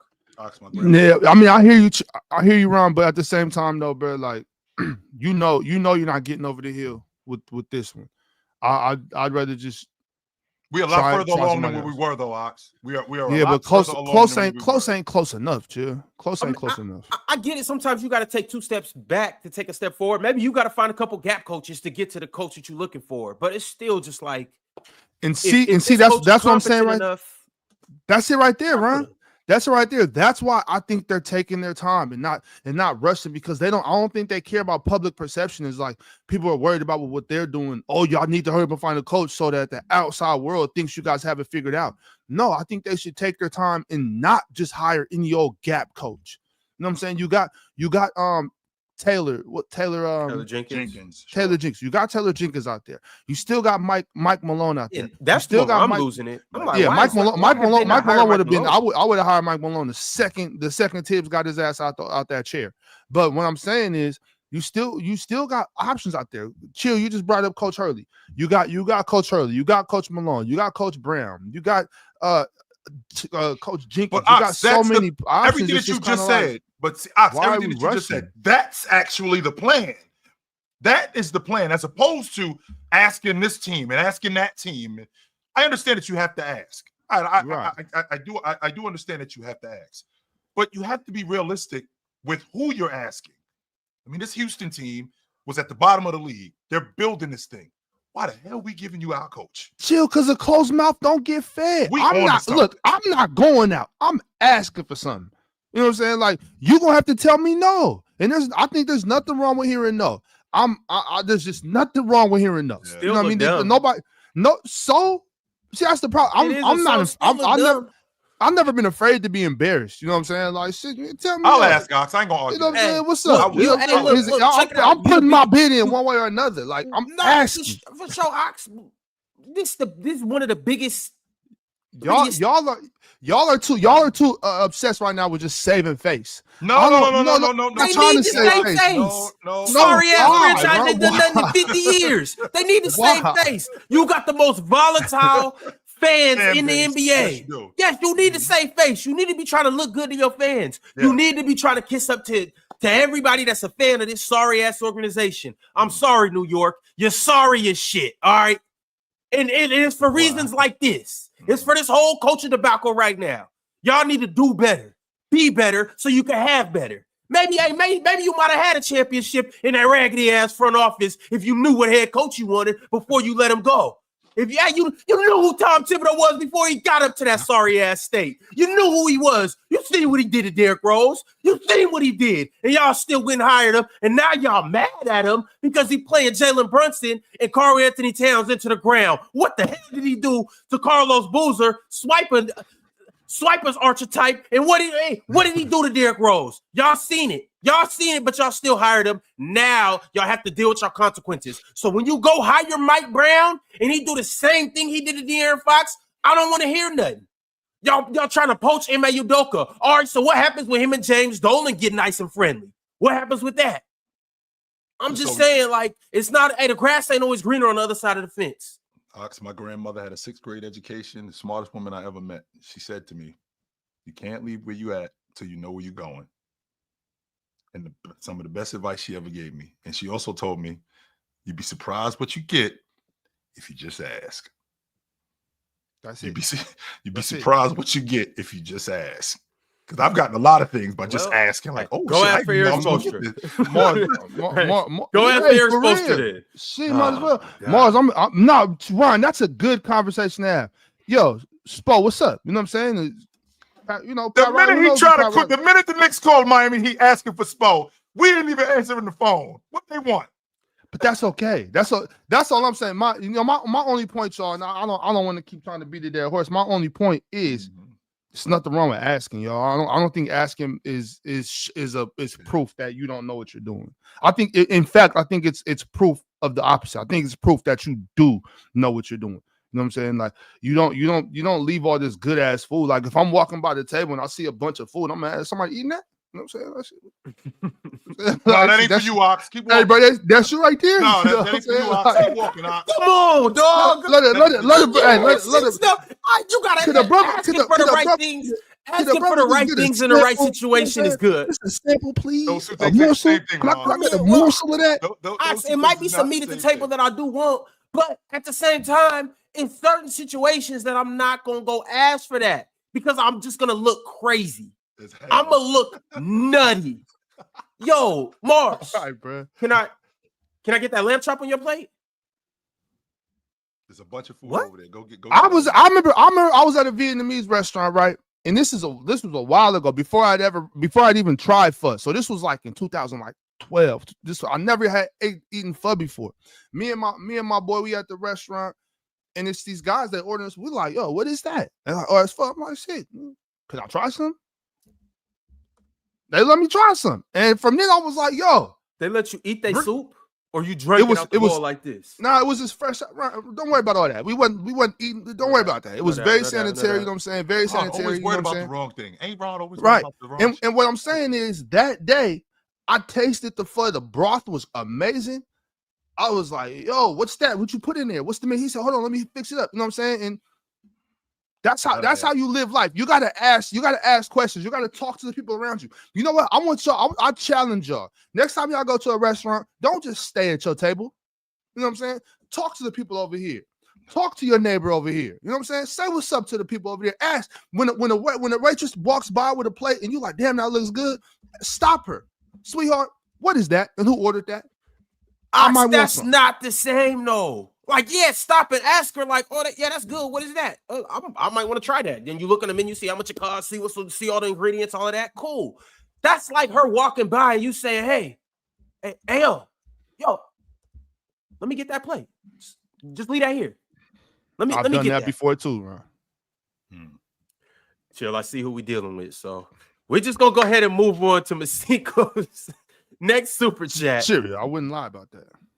Masinko said, I like Westbrook and Indy. Also, I'd move 00, Jalen Johnson, Ricochet, and in the 2030 pick for plus 32 for Giannis.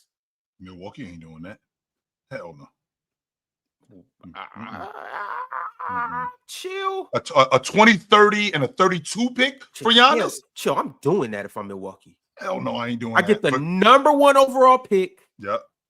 And I get a guy who is not only all-star, but he got all NBA potential. Come on, run that. No, I ain't doing run that. Sorry.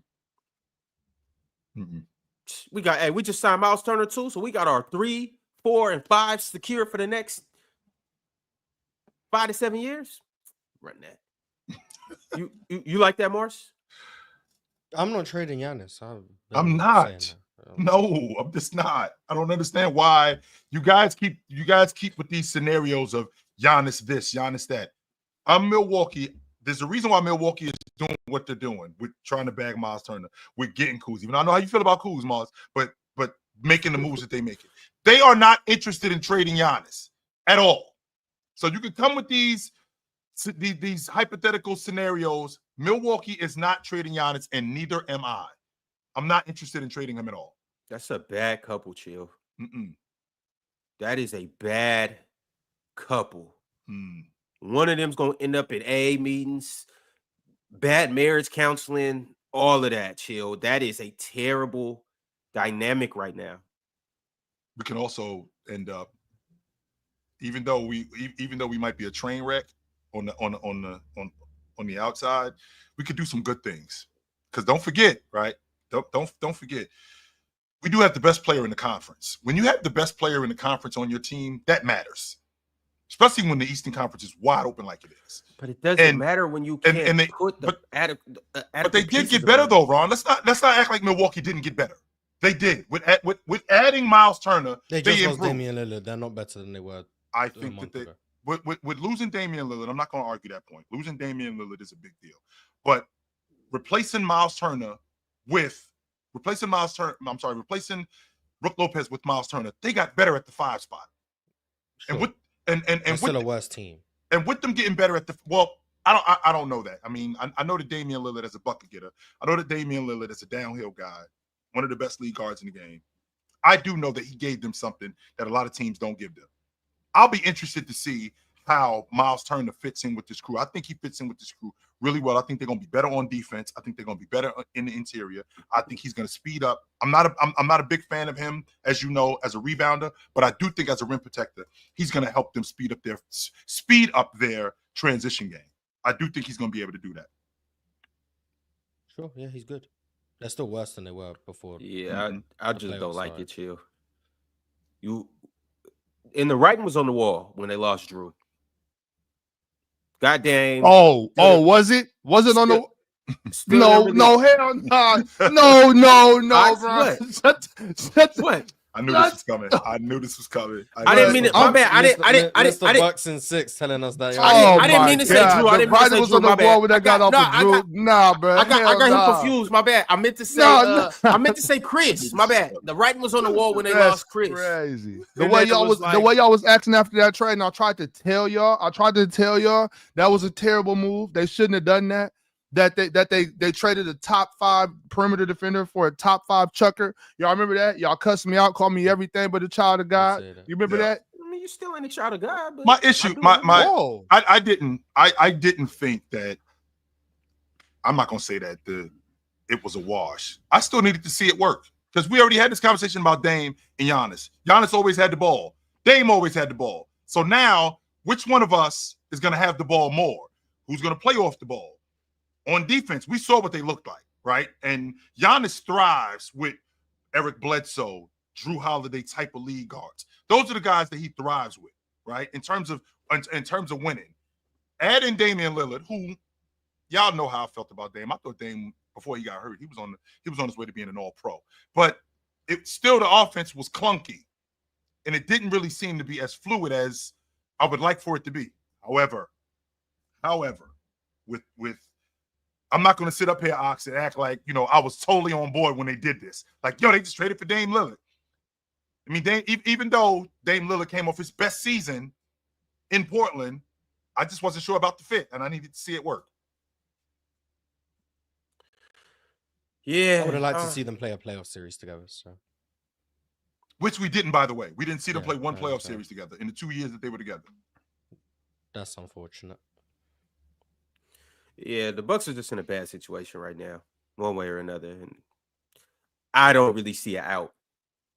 Except they'll make the playoffs for letting you out the playoffs. Yes. Where do you see them at, Mars, in terms of making the playoffs?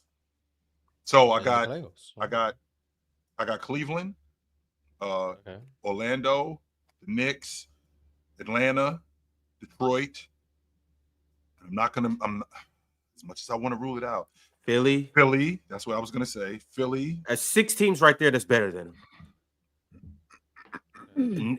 Need I say the Heat? The Heat are better. The Heat are better.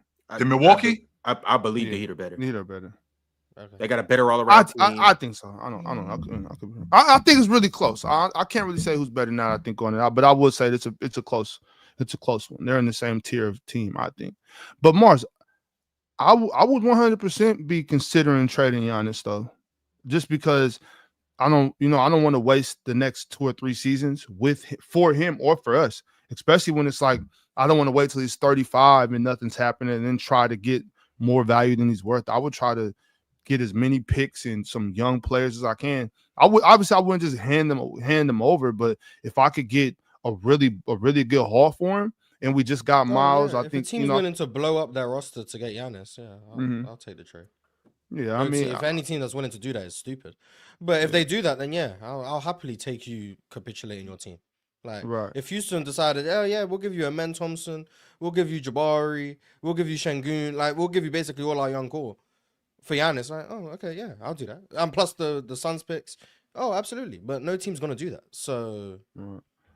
But if they were willing to do that, like if the Spurs were like, oh yeah, Wemby, like okay, go ahead, like I'm not gonna, but realistically, I'm not trading Giannis. But if something unrealistic comes across my desk, then to that though, Mars, I wouldn't necessarily say Wemby, but if they would have gave up the number 2 pick this year, I can keep the 14, but give me the number 2, Devin Vassell. And like maybe 3 or 4 more first-round picks. I'm not trading Giannis for Dylan. I'll put Devin Vassell in some picks. I don't know. Maybe another player, but I don't think it would have to be Wemby. I'm just kind of going off the dome. Maybe Foxy. Give me Foxy to make the money work. Give me those picks. I could see it happening just because my main point though, Mars. I understand I might not get Giannis back. But I just don't want to find myself in a situation 4 years from now where we still haven't bounced back to championship contention, and now we just got Giannis and he wasted the end of his career and wasted the years for the franchise, and then now we're not going to be able to get nothing for him in return. How long is How long is his contract? When is his contract up? After next season, I think he comes off the books because he signed. I'm perfectly fine with not winning with Giannis for the next 4 years as long as he's on my team. When they got Dame, See, that's not enough for me. Like the next 4 years, I don't know how long it is. Giannis has a player option for 2028, so he's next year, the year after, and then a player option. That's so. Let's just say, for instance, that he opts into that. You got 3 years. So he got two more years on the books. First round exit, play-in loss, first round exit. And now I don't have the same value that Giannis had because he's what? At this point, he's 30, 34? 33. 35? I just got 3 years. 33. I'm fine with it. Mm-hmm. Yeah, I'd rather have 3 years of building up, for instance, Dylan Harper, Devin Vassell, or Jalen Johnson, Risha Shea. I'd rather have 3 years of building onto my next team than to just wasting first round. I'd rather have first round exits with them than have first round exits with Giannis because now I got 10 more years with them, potentially. Jalen Johnson and Risha Shea, that could be something. That could be something with the proper amount of picks, of course.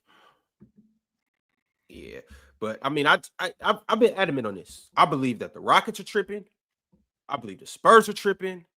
I believe the Mavericks are tripping, and I believe OKC's tripping. Can't have that number one pick. No, sir. Ox, I believe all 4 of those teams are tripping because I would have Giannis if I was Bron. I would just because I'm not in that situation. I'm not in the front office in Dallas.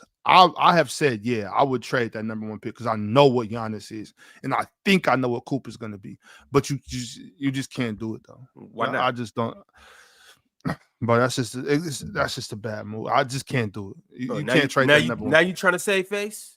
When I'm not trading one of the 3 best players on the planet. It's not about saving face. It's not so much about saving. Can we please not leave that part out, Mars? One more time. I don't think they heard you in the back. Yeah, I'm not trading one of the 3 best players on the planet. Like I'm not giving up the argument. Best player on the planet. He is the best player on the planet. That's why I'm gonna trade him and get a Super Hall back because we're not doing nothing with him. You know what I'm saying? We're not doing anything with him. You know what I'm saying? It's not our fault. You're making 100% we doing that. Let's make sure we clear on that. Come on, man. And I don't know if you ever been to Milwaukee, Ox, but I've been to Milwaukee. I've been to Milwaukee in January. Ain't a lot going on in Milwaukee in January. Mars, but if I traded him, let's say if I traded him for, just hypothetically, if I traded him for the number one pick, Cooper Flag, we're not gonna have any problem selling tickets, y'all. Like the tickets are still gonna be sold. If we're projecting unrealistic trades, like sure, but that's the point.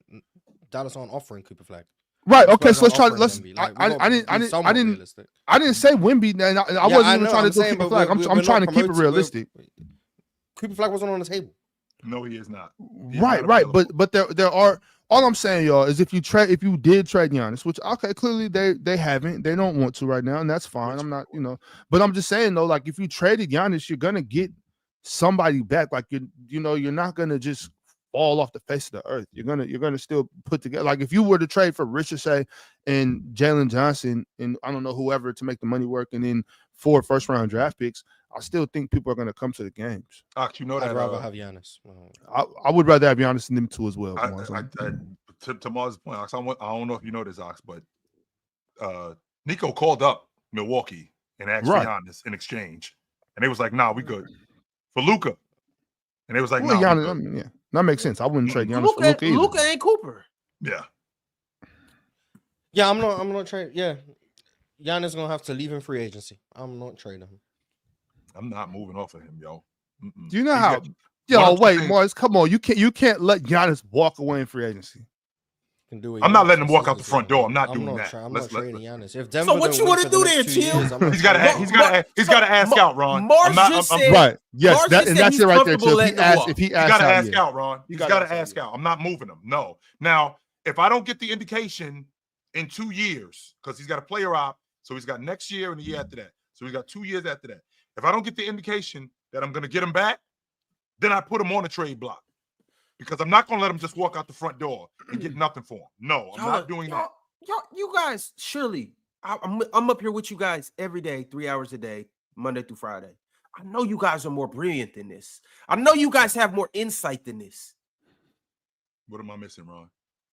Giannis's value today is not going to be the same 3 years from now when he's 34. So 2 years. So sell high. So we're in. Okay, so he's 30 years old. I'm sorry. He'll be 31. So he'll be 33, 2 years from today, right? He'll be 33 2 years from today. Mhm. Still in his prime, still awesome. And if I don't think, because I just got 3 30-12, I just got 3 30-10 seasons. I think Giannis at this rate, I think I could still get another 4 or 5 years out of him. Okay, so if I'm gonna only get half of that, right? If I'm only gonna get half of that, and in 2 years, I get the indication that he's not interested in coming back.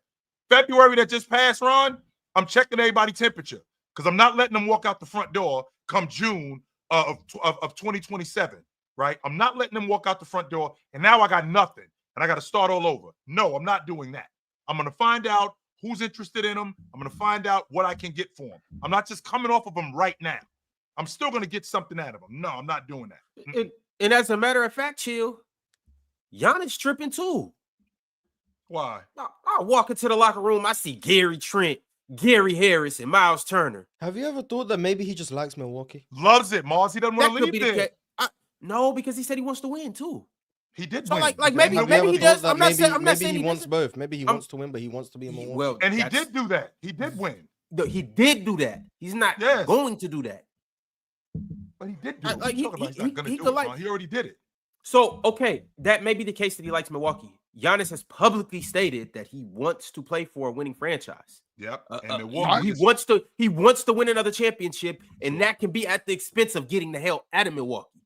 So I guarantee you, Giannis asks out this season. If he asks out, then okay, bet I'll move. I think I guarantee you, he asks out. The this only season. year I haven't heard us talk about Giannis leaving Milwaukee was the year they won the championship. Yeah, what's gonna happen? Every We talked about Miles Turner leaving. And what leaving year Indiana we in now, every Mars? year. Yeah, but he was actually a free agent. But like we're talking about in 2019, we was talking about Giannis potentially leaving Milwaukee. In 2020, they lost to the Heat. It was about Giannis leaving Milwaukee. That whole 21 season, it was if they don't win, is Giannis going to leave Milwaukee? They then won. So then it was silent. Then Middleton gets hurt in 22. We went back to, oh, is Giannis going to be in Milwaukee? Then 23 happens. They lose again to the Heat. Is Giannis going to leave Milwaukee? Last year, Giannis is hurt in the playoffs. Is Giannis going to leave Milwaukee? This year, they lose in the playoffs. Dame gets hurt. Is Giannis going to leave Milwaukee? Are we not tired? 12 No, years. we're not tired because this is there's usually a straw that breaks the camel's back. You know what I mean? And so maybe you guys Giannis are gonna keep saying it until eventually you're right. You'll be like, well, Mars, just like you say, Yeah, this I team got in it. 3 and 4. In year You know how it 15, goes yeah, until it happens, that's Mars. what's Yeah, until it happens. yeah, Yes, you'll be like, I because- told you. and I wasn't wrong. I was just early. Okay. The thing is, it's just like yes, because when shit keeps going wrong, and then a team is supposedly making moves to make you satisfied and they're not working out, then yeah, eventually you're gonna, when you're the best player in the world, eventually it's gonna be like, okay, this is too much. I'll try to stick it out with y'all. So that's all I'm saying, Mars. How long until Jokic needs to ask to leave Denver? Hey, no. No, well, did you see what Denver just did? What Denver just did, that makes them right back. They haven't. Milwaukee did Yeah, when yeah. they got, And if they lose next year, so then is it Jokic needs to leave? I don't not if there's a reason, I can't. You can't They just lost. project That's the like. reason. 2 years Yeah, ago, Mars. by the way. It's more than just losing, Mars. It's a lot more than just losing. It's about them not putting a competent squad around you. Now, mind you, even if Dame didn't get hurt this year, I still don't think that Milwaukee team was anything to write home about. You know what I'm saying? Well, It's just they it's would've won still around Giannis, and that's cool. It's this fucking guy. it's still like you have to do more. And so Mars, it's not like I'm just saying it just because I think trying to be ahead of something. I'm just looking at what's happening. Like, okay, Dame goes out. You brought me Miles Turner. Who are they meant to bring you? So let me ask you I this. don't know, Mars. I'm just saying, like, you got like that's why these front office dudes have such a hard job. Everybody wants to be happy. But they did get better at the 5 spot. Ox with everything. Did they get better? Yeah, Sure, really? really? I think they did get better at the 5 spot. 100%. They got younger. They got a rim Brother, protector. look. So 100%. With that being said, Ox, let's just take Dame off the table from being hurt, right? Because Miles Turner was a free agent, if I'm not mistaken.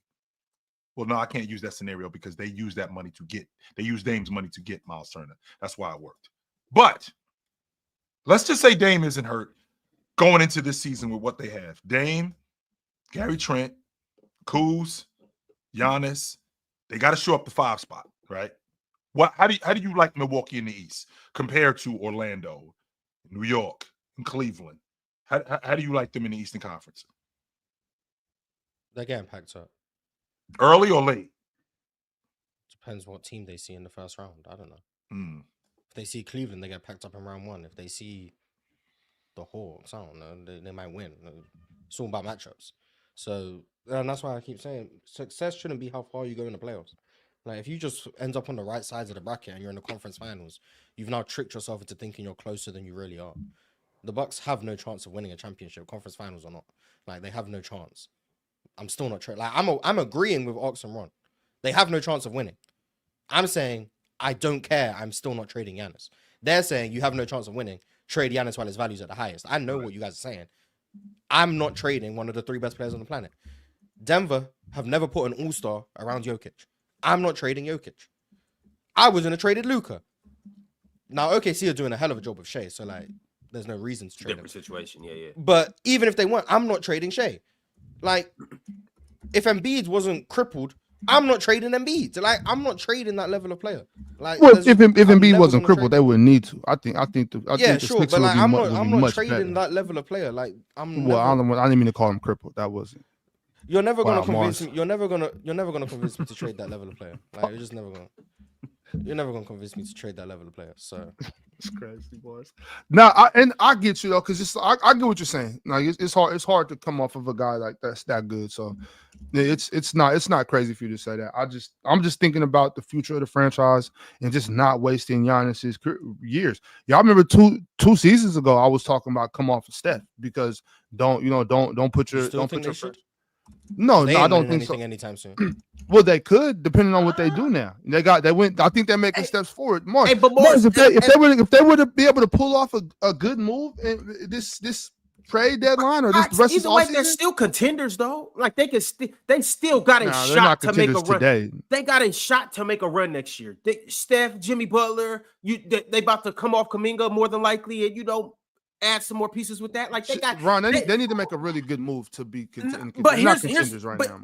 All right, but just hear me out though. They at least got some type of action. They got more action than the Bucks, but no, they have action. The Bucks have nothing.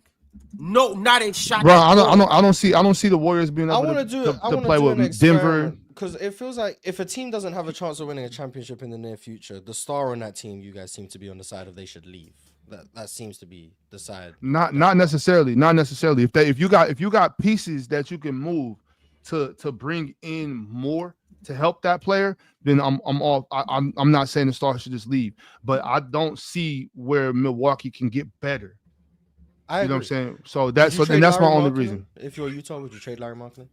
If I'm the Warriors, I would trade for Larry Markkinen. But would you accept to trade if you're Utah? Would you be depending on who? Utah. I don't even know what they're trying to do. Utah's a different situation, Mars, because they haven't been contenders for a long time, and it depends on what I can get back for them. If I can get something back for Laurie, because I guess Laurie's ahead of the schedule for the rest of the players they got over there. I would trade Laurie and try Zion? Zion. I would. Yeah, I would have been traded Zion. Because I would have traded because you're not winning anything. The injuries. Or both. I think it would be not necessarily just the injuries. It would be because I believe Zion has been neglectful to his career. I think Zion has neglected his career, and I think he has proven that he didn't care. I didn't like when Zion did that shit he did. Yeah, you remember that shit he did when he said, "Oh, I'm 99%, I'm not 100%," and then was in the layup lines doing windmills and shit. You know what I'm saying? Like that would have been the last. He would have been doing Kenny Smith dunks if he was 100%. So, well, Mars, all I'm saying is that would have been that would have been the last day. That would have been the last day Zion would have been allowed in my facility. You know what I'm saying? Would you trade LaMelo? Would I trade LaMelo? No, I wouldn't trade LaMelo unless I was getting something crazy for LaMelo back. Because to your point, Mars, they got to sell tickets. Would you trade? I'm trying to look at the rest of the teams. Would you trade Scottie Barnes? No, I'm not trading Scottie Barnes. I think the Raptors, what they put around Scottie Barnes, as far as Brandon Ingram, RJ Barrett, who else they got? Quickly. quickly. All them. Re-signed. Yeah, I wouldn't trade. The only way I wouldn't even have traded Scotty for KD this offseason. I wouldn't. No, Scotty's not on the table. Would you Scotty's trade not on the Book? table. Yes.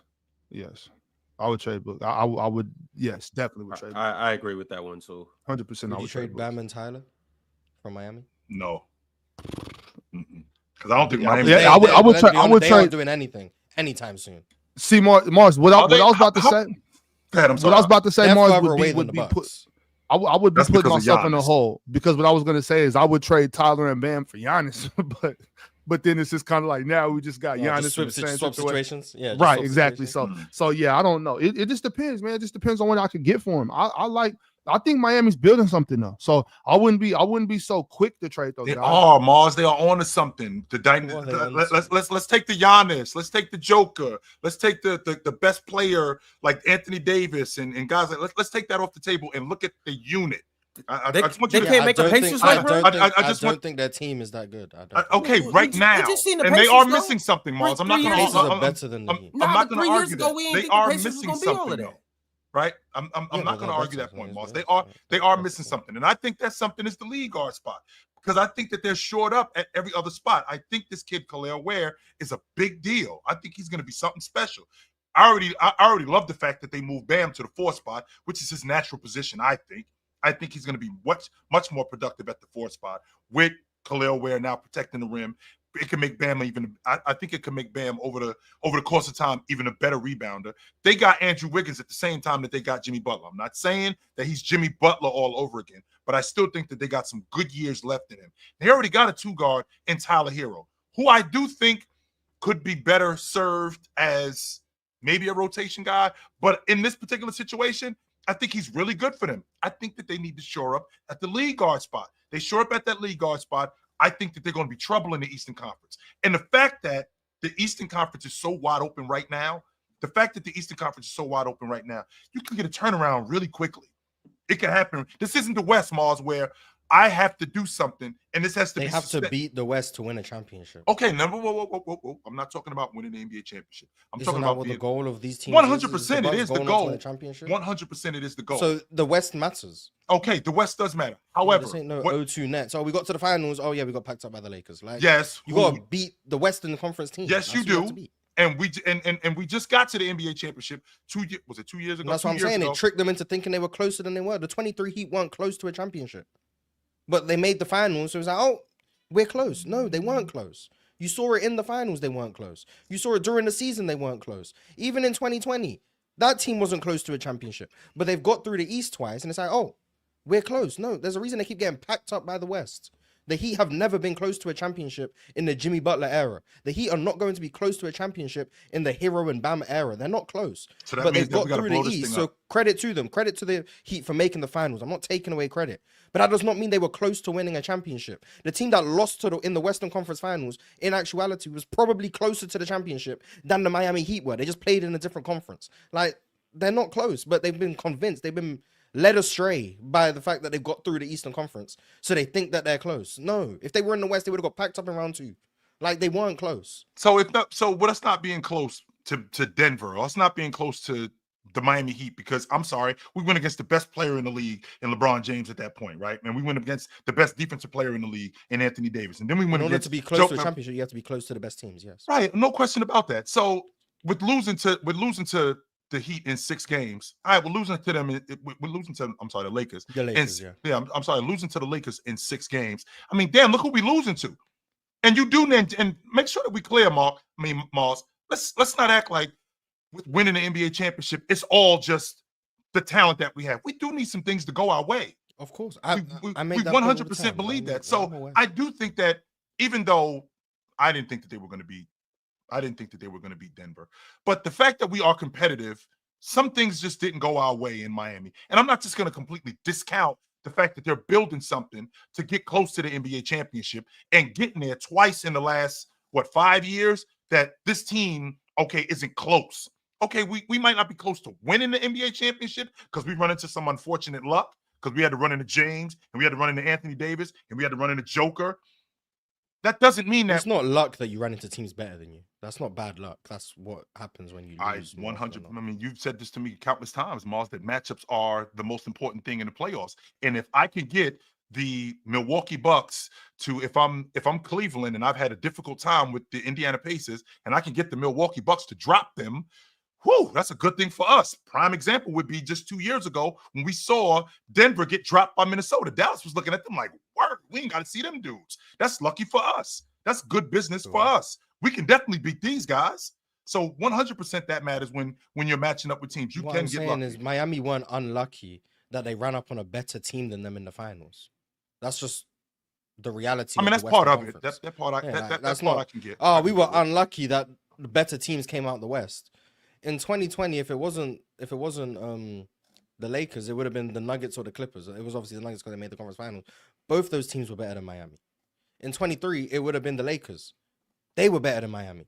Like, whoever came out the West was going to be a better team than Miami. Right. That doesn't mean they were unlucky. That means the West was a better conference. But also, with that being said, Mars, to your point, I mean, we've never seen teams that were better than other teams lose an NBA championship. Sure. I mean, you could be a lesser team. Yes, 100%. And that's another way that you get tricked into thinking, oh, yeah, we're actually this good. No, but you get credit for winning the championship. Like, if Miami were to luck their way in, luck sounds, if Miami were able to win in 2020 or 2023, that would be an amazing run. Amazing. Doesn't mean that they're actually the best team in the NBA.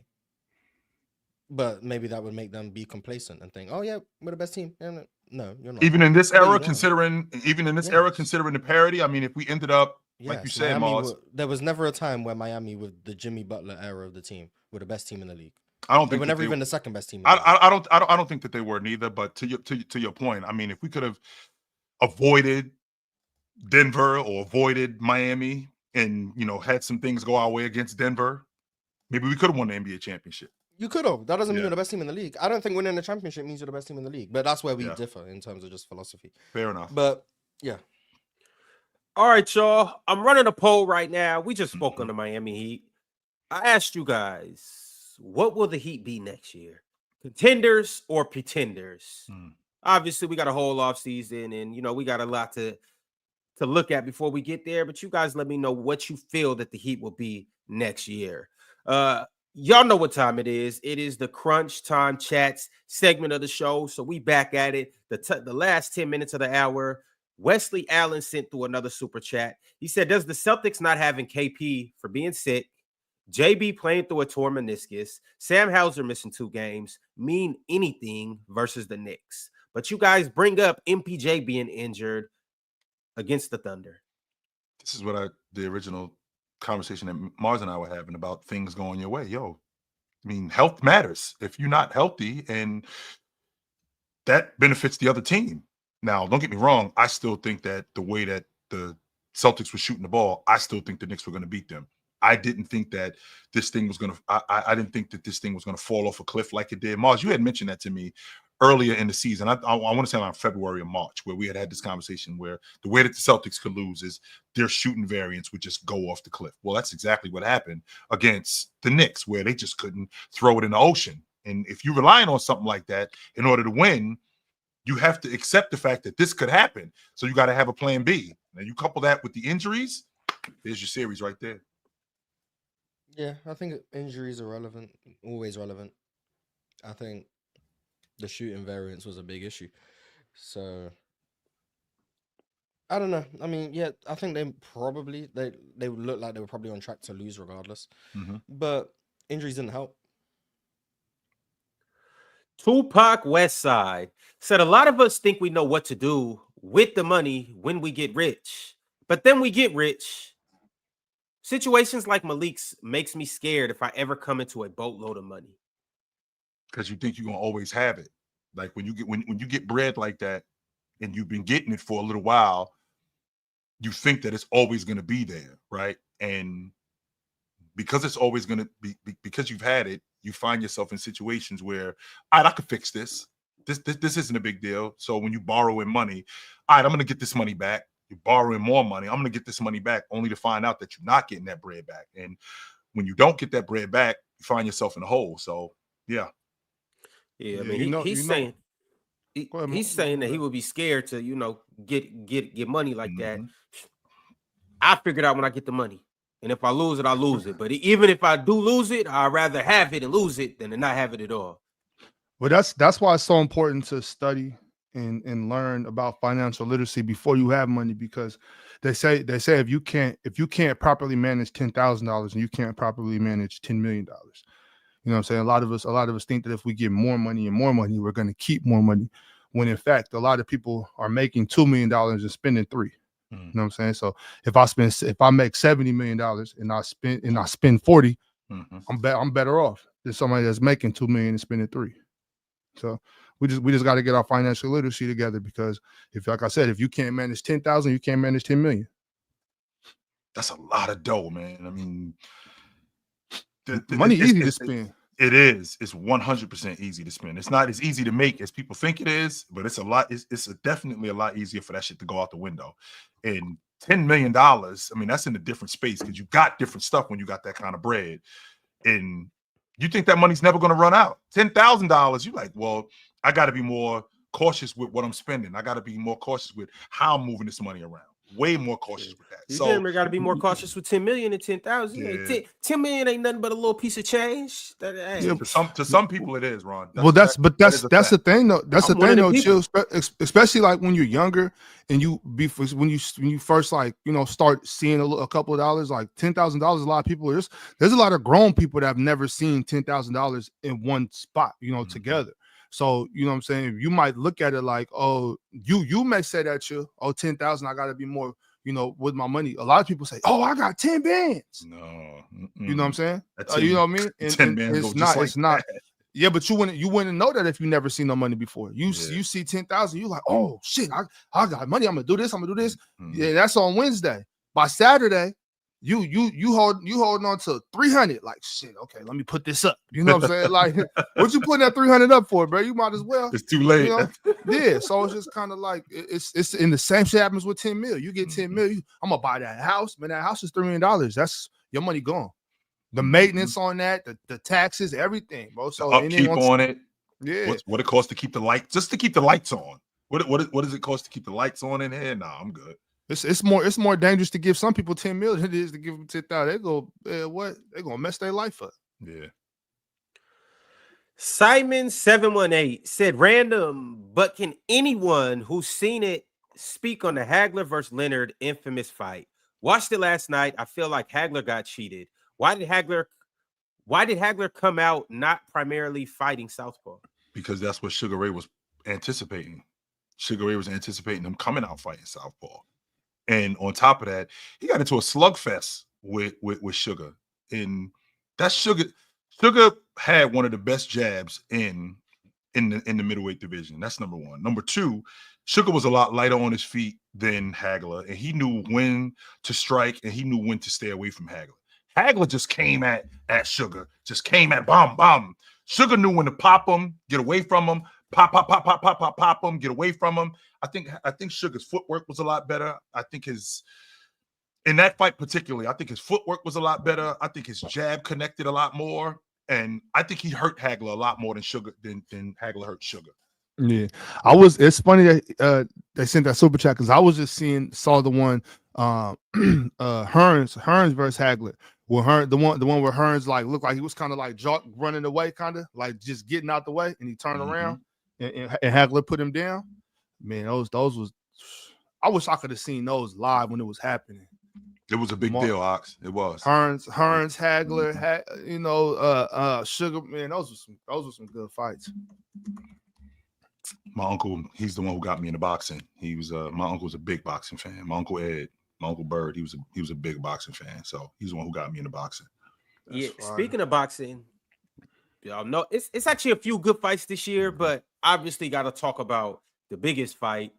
I can't wait for that Crawford Canelo fight. He about to sit Canelo ass down, man. I got Crawford. I really don't know, because they both, they both tough. But I just can't wait to see it. That's all I know. I can't wait. That night, don't call me and ask me to do nothing. When are they scheduled to fight, Ron? I think it's September 13th. Okay. I know it's in September. I'm pretty sure it's the Okay. 13th. Can't wait for that. Ain't that the same Canelo that didn't Floyd Mayweather say that Canelo was lunch?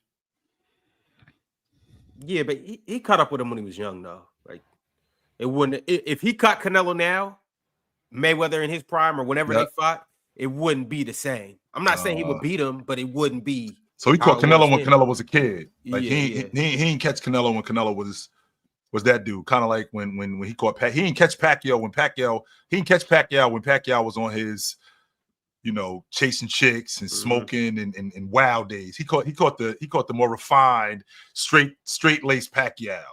That's the Pacquiao he ended up catching. No longer Gape said, Ron, tell me how many franchises are better than the Knicks. Jack, you got to learn to stop talking bad about the Knicks, sucker. First off, you sound like Mike the Champ when you type.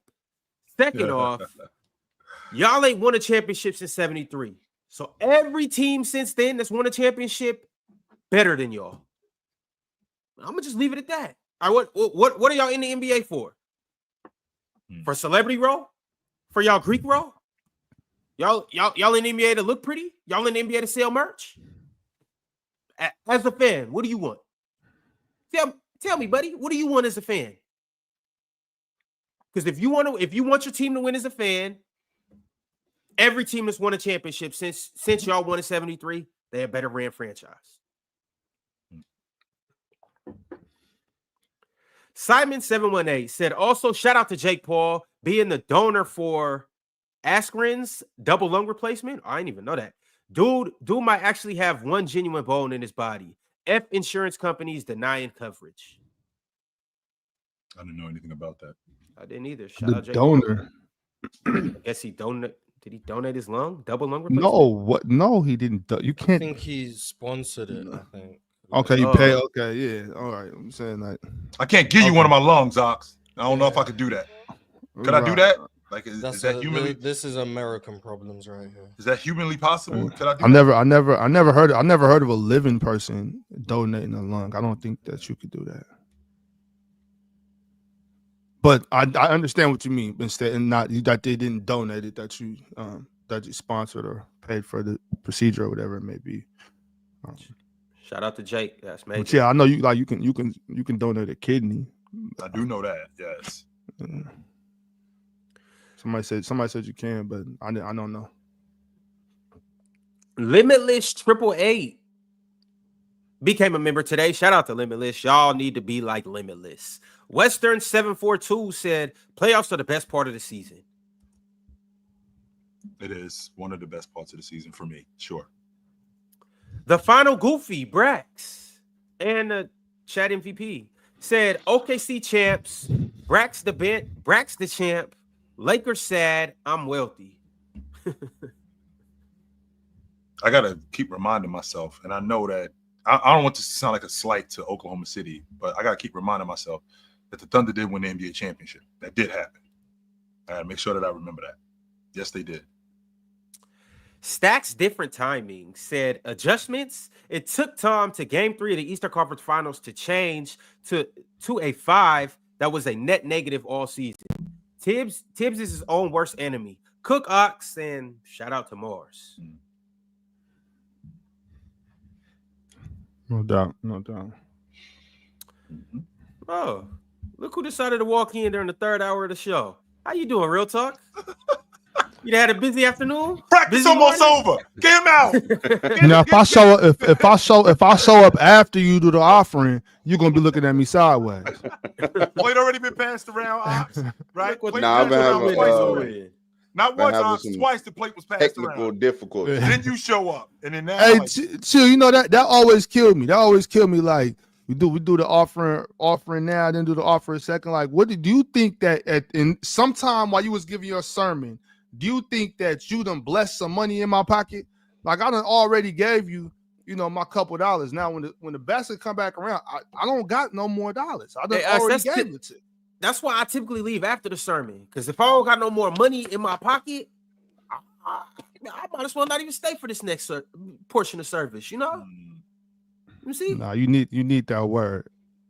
Real talk, Nah, I brother. just, How you running, After brother? the word. No, I had Before the play a come couple. around. I had some Wi-Fi issues going on. Had to get that fixed. But how y'all doing, man? How What's y'all up, doing? brother? How you running? Cool. I'm good. I do see the title of the show. I see Ron tried to trigger me today, but it's not going to work. Get your You know what I'm blood saying? pressure up. It's not going Real to work. talk. We was merely just up here brainstorming on how you guys could get better. That's it. Right. By the way, it's 10 a.m. Pacific, 1 p.m. Eastern. Any word on DeAndre? Aren't you reading Superchats or something? I'm just. Yeah, No, well, we ain't got an got no- update. Devin Booker dropped a closer look at the custom gear he gave to Tigers players. So, well, we got that update. No DeAndre still. Shy Ranking man. sent through a members chat. It said, Mars, thoughts on Brooks Barnheiser? Hashtag Thunder Up. I've been asked about him like 4 different times. Who is this kid? Yeah, who's Brooks The Barnheiser? second round pick they drafted, and I don't know if it's the same person who's asked every time. I hope not, because otherwise you don't listen. No, it to wasn't. It answers. wasn't Shy Ranking. Yeah, okay. I don't know. I don't know. I know he's a good defender, but I haven't done a scout on him to tell you anything other than I think he's a good defender. I don't expect him to play much, but I'll see in Summer League. So after Summer League, I'll have some more opinions. But I don't want to just start talking for the sake of talking. When does that officially start? Summer League? Saturday. Yeah, Saturday? the 5th. Y'all heard about Dylan Harper? No. They What said about he's probably not going to play the first couple games. I think he strained his hammy, something like that. So Sure, does that mean he's made a glass? Sure. Here we go with this shit. they didn't rule him completely out, but they said he'll probably miss like the first game or so. Break, man. That's what I'm saying. Chill. Low management. I actually gonna let that go. I actually gonna let that go. What? Is he made of glass? No, that don't mean Dylan Harper made of glass because he got a I'm hammy right now. just asking. Petty Hardaway sent through a members chat and said Arch Diddy beat the major charges. Yeah, Ron. He got popped on the prostitution charge, and he skated on the RICO charge. So he's looking at up to 20, but as little as 2. He's looking at up to 20 years, but as little as 2 years. Oh, so he's still gonna be sitting down. Well, he could very well get time served too, because he was in the clink, so he can get a walk on this. But I think the most important part is that he skated on the RICO charge. They was trying to lock Diddy under the jail for that. It's really a different set of rules when you got some money, man. When you got some bread, real talk, we can figure some stuff out. Yeah, man. OJ ass should have been rotting in San Quentin. Or maybe Diddy and OJ, maybe they're innocent. Hey, man. Okay. No, okay. All we know is Diddy found himself in a slippery situation and Yes, he got he out did. of it. He So did. shout out. Yeah, he did. Hey, Yeah. shout out once again, like I said, shout out everybody that's beat their cases recently. Mm-hmm. Well, I'm saying we can't just go off of TMZ, y'all. You know what I'm saying? We wouldn't. Don't just assume that a brother's guilty just because y'all heard some shit on the TV now. No, facts. Can't do that. Because just cause some niggas went broke and decided to do some interviews, man, don't mean. Yeah. Oh, what's good, man? Or it's not like we saw him in the hotel lobby. Mm. Or that video. You know what I'm saying? What's good, Vale? How you living today? Bro, I'm chilling, man. Life good in New York? Good outside. Oh, Huh? yeah. Life good in New York? Weather good out there? Yes, Brian. Yes, All right. yes. Well, you see why I want to box this dude every time I see him? Yo, You see chill, why? we might have to hop him. I'm telling you, why I want to box this dude every time I'm telling you. So now we can't do PC New York because of Vale and Chill. Now you see what y'all get now? As soon as you get off the plane, Ron, you're getting jumped. I'm telling you Yeah, that right now. So you better chill out. It's raining in Seattle, right? Whether it's LaGuardia, whether it's JFK, it's already a watch for you. So as soon as you walk through the airport, you're getting All I stolen. see is blue skies. Right That's like all I that. see. Oh, okay. Yeah, I bet. Blue sky. Yeah, well, shout out New York, man. Shout out the good weather out there. I heard it's nothing like a New York summer. You right. It's supposed to be nice this weekend. I'm gonna be up there. Word, chill, tap in, bro. I'm out here. Absolutely, I'm gonna be up there this weekend. Yeah. Gregory Kirkland became a YouTube member. Shout out to Gregory. Lauren Francisco sent through a members chat and said, "Can we speak on the Denver Nuggets acquisitions? Let's talk about it. How we feeling about the Nuggets?" Brought Bruce Who'd back. they get? Yeah, who'd they get? So they back Bruce. So they got Bruce back. They got Tim Hardaway Jr. and they got Valanciunas. They shored up their backup 5 spot, which we've been talking about all year long. I think that they did a lot for their rotation. I think the sneaky signing that we're not talking about is getting Tim Hardaway in the fold. I think he's going to be really good for them. I think he can play really good off of Joker, a spot up guy, a pick and pop guy, not a pick and pop guy. I'm sorry, curl cut and fade guy playing with Joker. I think he's going to be really good for them. Yeah, I like what Denver did. The next plan is Mike Brown. They've just got him. So. Yeah, I just saw that. Yeah, so it's official. I like that. You guys did. Mm. Yeah, they got that. So they just hired him? Yes. Yeah. Mike Brown is the man in New York. Okay. All that passionate arguing about the Knicks, and they hired a coach 30 minutes later. Hey, they was watching the panel. And they was like, maybe I'm right. Hey, maybe you guys are right. They probably had Mike Brown in the room with them signing the contract while you was arguing. Which they could have done this. Just so be clear, Mark, he was available a month ago when they fired Tibbs. So we could have skipped all of this stuff. Why skip it, Chill? You got to do your due diligence. What due diligence, Ops? What due diligence? Trying to see if you could get inmate first. So if that's the case, that's the due diligence. So Ron, this ain't really the chick I want. That's the chick I really want. But I'll stick with you. Yo, that's how come divorce rates are so high in America, because most of us don't marry who we want to marry. We be like, yo, okay, I got her. I'm gonna go take her out. We gonna take a weekend trip, and I'm gonna holler at her too. And if they not going for it, what you getting married for then? That's why divorce rates are so high, Chill. That's what I'm saying. You want, then you shouldn't. So if Mike Brown wasn't the guy right from the beginning, right? If Mike Brown wasn't the guy right from the beginning, why is Tibbs not still there? Because Mike Brown's still a good wife. You know what I'm saying? But I just want to make sure I can't get M.A. or Jason Kidd first. That's all. They already married. Divorce rates are high, Chill. That's what I'm trying to say. I'm not stepping to no dude who already got a chick, Val. You already got a chick. I'm not stepping to you. I don't want your chick. No. Because my grandmother, I already told you how smart she was. My grandmother told me when I was a kid, don't ever mess with a married man. Don't ever mess with a married woman. Because legally her husband can kill you. Leave that alone. I think the law has changed since. I was gonna say, I don't know these. But back in Tuesday, maybe that was the law. I don't think that's legal right now. But well, Morris, as long as if you do mess with a married woman, Morris, just stay up out that man house, okay? Please don't get caught up in his crib. Yeah, I mean, the odds. Oh, you mess with a married man too. Love is love. All right, Ron. Maybe you just go get your own. All right, maybe you just go get your own. Out here looking crazy. Hey, M.A. Hey, Jason. That really was crazy, though. I ain't gonna lie to you. I mean, y'all saw how Jason was looking in that press conference after they traded Luka. You know what I'm saying? There was maybe a few cracks, and you know what I'm saying. And actually, you know what though, real talk. Actually, asking about Jason makes a lot of sense though, because of Jalen Brunson.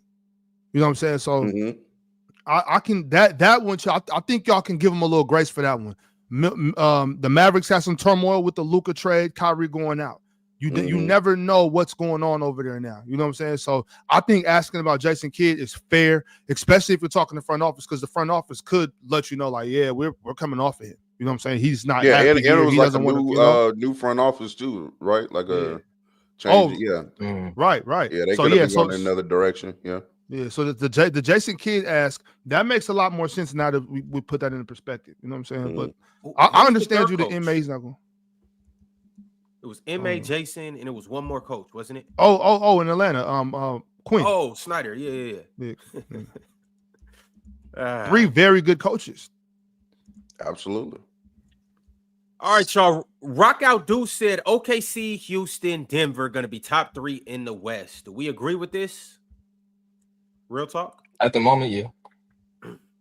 I don't think got much can change that would change my opinion on it. I got OKC in the Rockets top 2 for sure. Dallas? That's what I was thinking, but they got to get healthy. Yeah. I don't know how Kyrie's Kyrie gonna miss look. the first 5 months of the season or something like that. Mars, Yeah, I don't think that's gonna matter as much as you think it is. If Are we talking about in D'Angelo terms of Russell seeding? can play like D'Angelo Russell. Are we talking about in terms of seed? Yeah, I don't know. They're not going to be a top 3 seed. I don't think they're going to. You think they're top 3 or 4 health, Mars? Top 3 team in the West? Yeah. Yeah, everybody healthy at the end of the season. Yes. Okay. Dallas? Yes. I know that's 4 scary teams at 4 health. That's for sure. That's the top 4 though. I wouldn't sleep on the Spurs being a really good regular season team too, because a lot of the times, like those youthful, play with a lot of energy, play hard every single night of the 82. You know what I'm saying? They tend to pan out very well in the regular season because the veteran teams don't be bringing it every night. They're more concerned about preserving themselves for the playoffs and stuff like that. So I wouldn't be shocked if the Spurs have a really good regular season record either. Yeah, I agree. All right, so Grandpa Town became a member. Shout out to Grandpa Town. And MP13 said Ja and Triple J aren't as good as advertised. That's it. How are they advertised? That's a great question, Mars. Well, one is advertised as an All-NBA DPOY candidate, MVP candidate, might I say. And the other's advertised as a franchise point guard. But Triple J was the MVP candidate? Who's in the conversation? Who's in the conversation? Oh, right. Okay. Yeah, and John just advertised as a franchise point guard. I think both of them. Did y'all see his MVP part? Both of them are pretty accurate descriptions. So, did y'all see his turf toe? So I didn't see it. I didn't see his toe. No. Okay, now look. You saw that he signed the contract and then the next day is getting surgery? Yeah. Y'all want to talk about that? Jaren Jackson Jr. turf toe is out for an indefinite period of time. Had to get surgery on his toe. Yeah, Brian Windhorst was like, it's like 4 to 6 months or something like that. And I'm like, if it's 4 to 6 months and you just got that bag, like, that reminds me of like when Andrew Bynum. Wasn't it a 4-year contract? Mm-hmm. Yeah. What's 4 months going to do? Yeah, he'll be okay. Yeah. Oh, he'll be back in December. Didn't J-Dub get wrist surgery? He out for 3 months too? Something like that. Yeah. I mean, shit, no better time to get the surgery than right now. So. Yeah. I think that was the right thing to do for both of them. The Spurs should have went and got Chris Middleton. Why? He definitely he opted in, right? He definitely opted into that money. He was not leaving that money on the table. Right, no, for sure. I'm happy for that. Of course, I'm just saying. I was just thinking because we were talking about the Spurs, and I was just like, what are the Spurs missing? And I was just like, if they had like a Chris Middleton type player, I think they would be really because real talk was saying about like the regular season how good they could be. And I agree with that. And I'm like, well, what are they missing for the postseason? Mm-hmm. And I think a Chris Middleton would solve some of those problems. I agree. I like Chris Middleton. Jason Grillionaire in the building. What's good, my man? How you living? Yo, what's up, man? It's been fun. It's just hot. That's about it. It's just hot. Does that light behind you not work? I was just about to say, send Jason the ring light. I will cash app you. Is the light just there for Jason, let them know This is never on. No, so when you're around Scotch Show, you're gonna need a ring light. No, we not. When we do grill with grill, this is the gimmick or the image. He the dark persona. I'm the light persona. It's a peanut butter and jelly type of thing. Nah, I just like my ring dark. Nothing else to it. I can't wait to see this dude, Ox. I swear I'm swinging on him. When has Ron been I wanted to join him in the dark. Do not see Ron. I'm swinging on him. I swear. Shout out my man Ron. You're still not even in the dark, really. Yeah, you still got that glow. You a little bright, man. You a little bright. Let me try. Man, we got 2 locked characters. I'll be back. I'm gonna try to get as dark as possible. You know what, Grill? Yo, that's crazy. I'm with you, Grill. Yeah, we locked in. We locked in now. We locked in. This is how we doing the show. That's how we doing it. All right, but yo, Jason, while you up here, you got anything for us? Anything that you heard that you think is just complete bullshit or anything you want to talk about? Man, I don't know if I want to talk about this because we probably already know this is something old. That Miami Heat. I'm happy. I don't support that team no more. I'm not supporting that trash team. I'm so happy that team's. I hope it don't do good no more. Honestly, bro, like there's hate for that team now. There's actual hate. Why? That team. They got rid of Jimmy Butler? No. I don't care what the Jimmy Butler trade. That team fooled itself because I think Mars broke it up earlier. It fooled itself for 3 years. It fooled me for 3 years. Every time I went to the finals or what's the conference finals, I told myself, "There's no way we're doing this. There's no way this team is actually this good." Now I just tell myself while watching this team, like, why don't we get better? Why am I watching Gabe Vincent be the best player for 2 games of my team? And we don't think there's a problem What's with wrong that. with Gabe Vincent? And there's nothing wrong with Gabe Vincent, but the fact that we saw that Gabe Vincent catch fire for 2 games and didn't try to upgrade our team at all, kind of kept the same thing, kept Bam at the 5, and then said, "We're good." Then next season, lose. Next season, lose. Nothing's actually like working. You And saw now him say say JB, I'm like, all right, in that guys, purple and forget gold that. jersey against Minnesota. I wish Gabe Vincent was the best player on my That team. shit sounds wild as hell to just not be. I mean, I'm in the NBA championship and I don't really have any. Like, I got people jumping ship. Like, we was never close to winning it. Every time we almost won, we went to the East. I told myself, "There's no way I'm winning this." When you went 3 up against Boston, they went 3-game loss streak. I told myself, "Yeah, we're losing."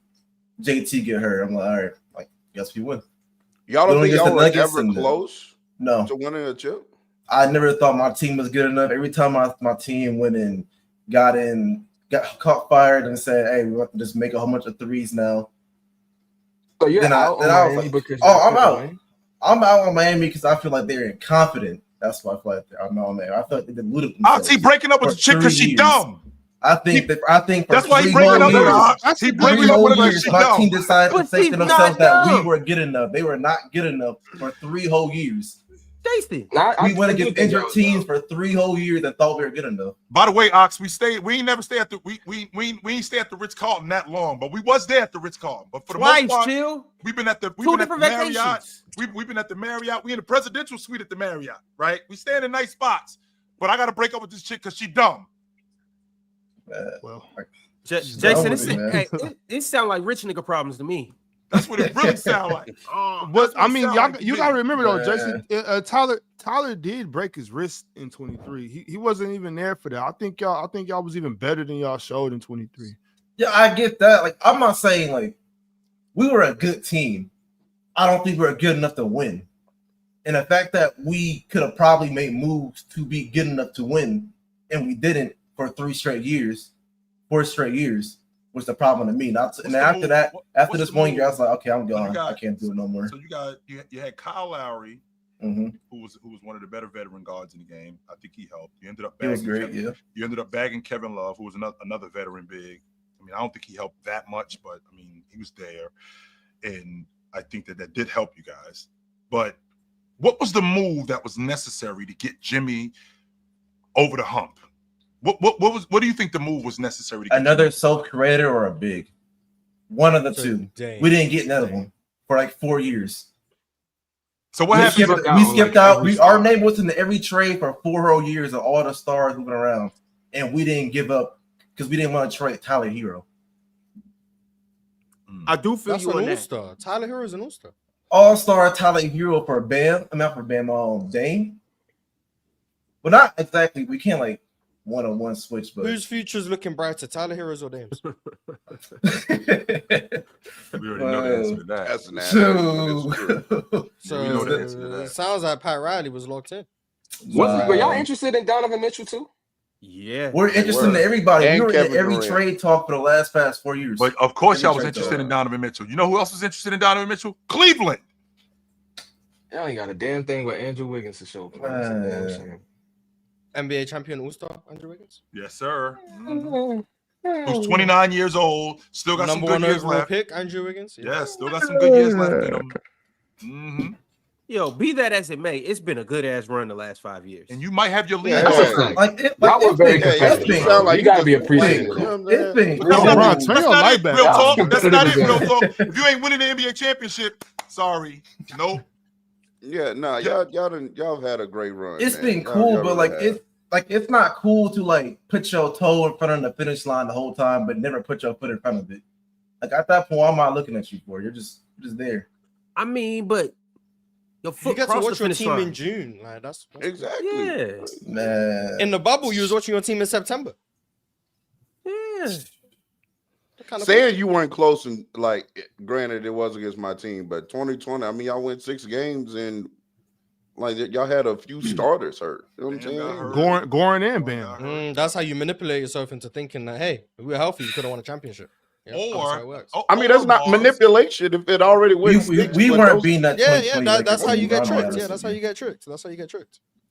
In 2020, they were definitely close. Goran and Bam were both hurt. They're the closest they've been. Yeah, just like close. they're the closest they've been since 2014. Yeah, you don't even have to manipulate yourself into thinking that. In 23, no, for sure. Yeah, the Lakers would have stomped them regardless. But in 23, they were a little further away, and I still think they were, could have been closer with Tyler. But I think they were a little further away in 23. But in 20, I think they definitely had action. I just can't subscribe to thinking that if I go all the way to the championship and I finish second out of 30 teams in the NBA, that I'm not close. Yeah, but how would you feel if you finish second? I mean, if every you're on year, the but you're team not that goes trying to the get finals, better? yeah, you're supposed to think you're close, obviously. So is Indiana close? Yes, hell yeah. Whoa, Indiana was actually not close. Indiana anymore. Not anymore. close. But like, if you're telling me from the outside perspective that the 0-2 Nets were the second closest team to a championship, factually they were in the finals. They weren't the second best team in the league. I think they would have beat. They weren't better than the Spurs. I They it weren't was better really than the Lakers, right? I think Well, but Mars, until Adam Silver they does just the right benefit thing, from the fact that yeah, exactly. Oh, I agree with you.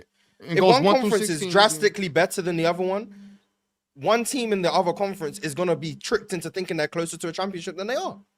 Yeah. That's just What is what it is. Put it that way. That's why am I being what I'm trying to make sense of with your logic, Mars, is why am I being tricked when you dealt with who you dealt with in your conference? To your point, Miami, if they played in the Western Conference, then they might have gotten packed up by a number of different teams. But I don't play in the West. You beat who you beat. So now whoop me. You gotta beat me. Just like I gotta beat you. You are the champ. You dealt with the people in your neighborhood. I dealt with the people in my neighborhood. Now I come to see you. And that Nets team that lost to San Antonio, they were close to winning. Duncan was just better. But that team was close. It wasn't like San Antonio was this and the Nets were that. No. Were they better than Dallas? Was the Nets better than Dallas in 03? No, they weren't better than Dallas. They weren't better than the Lakers. Really? Who else want that better? If Dirk don't go down against the Spurs, once again, manipulating yourself into thinking you're close. If Dirk don't go down against the Spurs, Dallas have a shot of beating them. Yeah. That's an injury that no one ever talks about, by the way. The fact that the Spurs benefited drastically from Dirk getting hurt. But no, just because Dallas lost in the conference finals doesn't mean that they were worse than the Nets.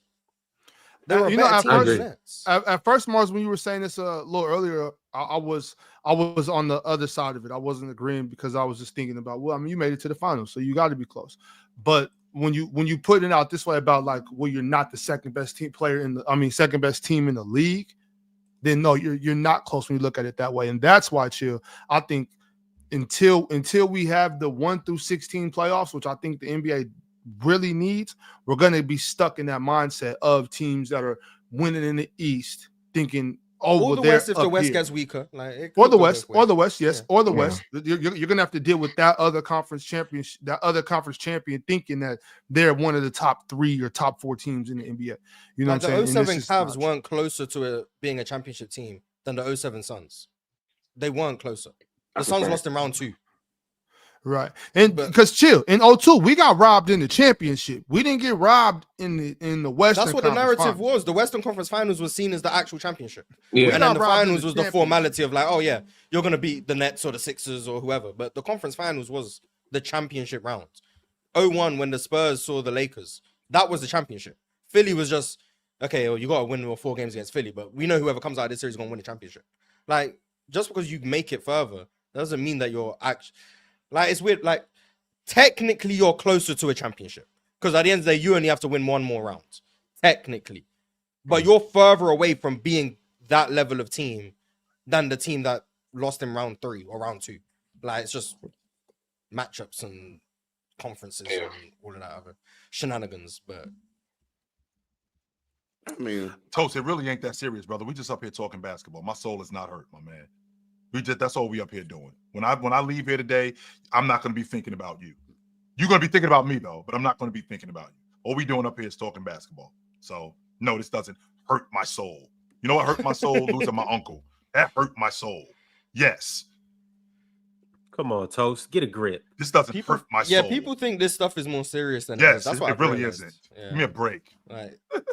Hoops, man. It's hoops, this ain't bro. serious, Yeah, deal. we just talking basketball. That's all we doing. And that's it's why just y'all came close to winning the panel MVP, but you ain't get it. Because y'all don't take this shit serious enough. You see me, blood, sweat, and tears on the line. Speaking of which, Vale, Grillionaire, how y'all feel about the panel awards and how everything transpired?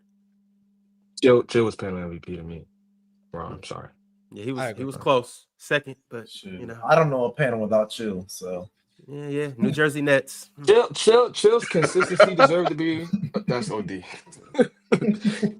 Chill's consistency deserved to be rewarded. I had Jordan for Rookie of the Year, but I felt like John D from like the first half of the season is like his improvement over the year. That deserved to be rewarded. I feel like he should have got like the most improved award. Y'all should have made that. Even though he was only here for like 1 year, like I feel like John D for the second half of the year was a monster. Like I think that's based on comfortability. I think Diesel already had that. Diesel was already nice. I think he just had to get comfortable. Mm-hmm. Yeah, Tyrese Halliburton year right there. It's like you see rookies come in the league and in the second half of the year they take over. They already had the talent. You know what I'm saying? It's just no time. You guys glazing a little bit too much, but if it was about you would love it, Mars. Exactly. No, I would say it's glaze. But Mars getting nervous. Mars getting nervous. The co-host, he getting a bit too much light, huh? Shout out to my co-host, man. Mars used to be a Mike in the Jackson 5. He like, hey, Jermaine, what you doing? Respect my co-host. Just a little bit of glazing going on right now. But shout out to John D, man. He locked in. I seen him. He doesn't know how big time he is now. But that's crazy. Mars, you played a role like you groomed him into being who he is right now. Oh no, I said, someone said this like 2 weeks ago. I said I have nothing to do with what John D does. I don't make people around me better. John D was just that good. I don't make. I just knew he was that good. I want him on my team. I just wanted John D on my team because I knew his talent level. I just wanted John D on my team. I didn't do anything to make him any better. So no. But shout out to John D. Shout out Diesel. But any other award that you guys were like, what the hell? I ain't gonna lie, I forgot who won some of these awards. Who is Best B? Do you think Swiper was the panelist of the year? No, not at all. Oh hell no. Ironically, Mars. I had you in that award, bro. Now see, here he go glazing. But like, but it definitely wasn't Swiper. Like, it definitely wasn't Swiper. Like, it definitely wasn't. It also was me, so you're not wrong. But like, it definitely wasn't Swiper. So Swiper this year was nasty, yo. I can't. That was ridiculous. Yeah. Shout out Swiper. He brought it home. Iron Man Chat Award. Who? I think I had Cowboy, because he be everywhere. Like he be on Chill with Chill. He be on Playback. He be in the panel chat. He be everywhere. So I was like, is he in the From the Logo chat? He don't want. He don't want. He don't want. He don't want. I already understand. I was there yesterday though. Yeah. He don't want. I was there yesterday. What is your beef with that program, bro? Well, shout out to From the Logo, man. Shout out to From the Logo. All I know is that Cowboy Bob and everybody else who wants Chat MVP next year or Iron Man Chat, I know I better see you here when the press box gets fired back up. I know Real Talk don't want to come up here and talk Texans with the big ballers. I know Chilltown don't want to come up here and talk Niners with the big ballers. Yes, I know Big Ox don't want to come up here and talk the Cowboys with the big ballers. But I know on the press box, Wednesday nights and Sunday before the NFL game starts, It will be fired up, and we will get to hear amazing takes, crash outs, comedy, and ultimately just good-ass football talk on the press box. So I'll see y'all there July 20th. Let's get into it. That show finna be so toxic in a good way. I'm so yes, yeah, Yes, it's gonna be. That's where I'm gonna get all my knowledge from. That's where I'm gonna get. I can push that Charger propaganda, and that's what I can do. All right, y'all. That's a dope lineup for real. Before we get back into super chats, I do want to talk Dame right quick. Because, well, they said that the Warriors, Celtics, and Lakers are among teams that have interest in Dame. But obviously, he's a free agent now, so he can go kind of wherever he wants to go. If you guys are Damian Lillard, and I'm going to ask each and every one of you, where would you want to sign? Vale? Oh, sorry. I like Orlando. I like Houston. I like Minnesota. Like that Minnesota. Dallas. Yeah, those are because when Kai come back, I'm not going. I don't and know they got D'Angelo Russell, so they straight over there. Yeah, Man. Man, they'll wave D-Lo so fast. Yeah, that is. Damian Lillard, Achilles injury. Talking about They'll D'Angelo wave Russell, he's D-Lo. still better. Hey, They'll chill. wave Chill. D-Lo yesterday. That's Do trash you know player. who Dame? I'm talking about. Look, even if Dame comes back to shelling himself in terms of overall game, he's gonna be better off, than D-Lo. But I'm just putting this fact out there. Dame off ball with Kyrie, AD, and everything else they got over there. Too. They got the whole defense to back. Yeah, they got the Yeah. the defense to put behind Dame. But can you imagine Dame off ball of Kyrie and AD? I'm just out here sniping, and I mean, I'm still on ball too. Like I'm not just gonna always be in the corner and on the wing. But like for the most part, my life is easy. Now I get to really just be Dame Dollar and get him up. Ron, that sounds good, but ironically enough, Dame is not a good shooter off the catch. So you don't think he'd be good in that situation? Like he shot I want to say low 30%, low 32, 33% on catch and shoot threes. Like it wasn't good. And it's part of the problem in Milwaukee. So real talk, what team would you go to if you're Dame? I liked Orlando. Lakers? No. Actually, no. Hey, but for real, why you playing no Ox? No, I don't. No. We don't need a Luka Dame backcourt. Oh hell, we really don't. Dame shot 41% on catch and shoot threes. Yeah, why you lying? Real talk. Oh, I lied. Well, damn. I thought it wasn't good. My fault. Maybe last year. Maybe last year was last year. Yeah, look at last year. But no, I like the wrong team again. Do you want me to still say it? No, last year 32%. There you go. Okay. So I wasn't tripping. It was last year. I do like Orlando. I didn't think about Minnesota till Vale said it. I do kind of like that fit as well. And they need a point guard. Like they desperately need a point guard. So those are kind of be mine. Orlando desperately needs a point guard? No, I'm saying Minnesota. Minnesota desperately needs a point guard. So they ain't got Rob Dillingham?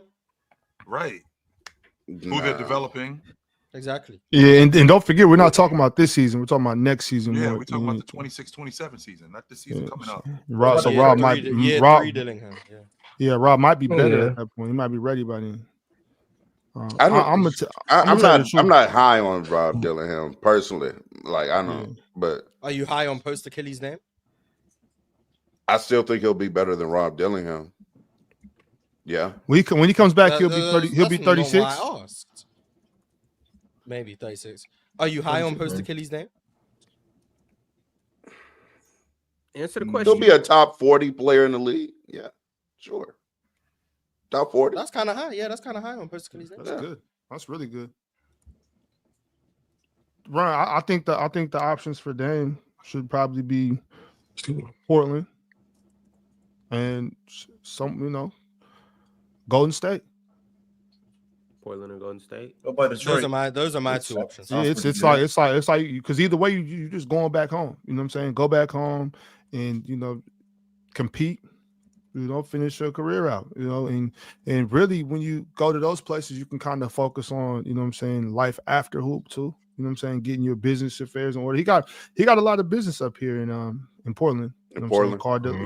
Car dealership, shit like that. You know what I'm saying? So all types of stuff. So it's like you can compete and still focus on what you're going to do next, and enjoy playing basketball, because he's in those places he's going to get love. Like they love him up here in Portland. Still love. Can I say something real quick to Luncho? These dudes are not putting me in a box. I'm sorry. If I think that somebody is better, if I think I'm definitely better than somebody, because you guys want to be a part of the show, let's make you a part of the show. If I think I'm definitely better than somebody, that does not mean that person is whack. If I think that I'm better than X, whomever it is, and I go, you think him? No, that doesn't mean he's whack. I'm just better than him. That doesn't mean he suck. But you dudes take everything that I say, like these goofies in the chat, y'all start laughing because y'all kids, when I say something, y'all take it as absolutes. And then when I say something, try to explain myself, he definitely put you in the box and he cooking. Luncho, I swear on every fiber of my being, I would love to get your ass in the ring. Because I promise you, I'll drop your ass like a 6-pound bag of potatoes. You get come up here every time and you talk shit about me and you come after me, I swear I would love to get you in this ring. I'll drop your ass like pre-calculus. That's all I got to say about that. Luncho, now talk that shit now. But as we were saying about Dame, Morris, who's you saying? Portland.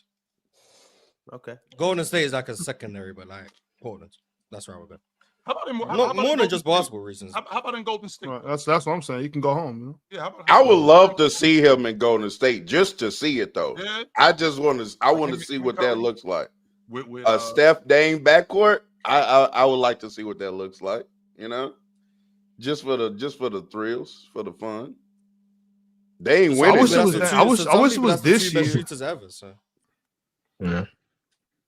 I would like. That's my only thing is that we just and I know I already said it, but it's just because it's not this season. We're talking about next season, so it's like it's like double projecting. We're projecting how good he's going to be. Then we got to project what level is Steph going to be playing at, Jimmy Butler, Draymond Green. You know what I mean?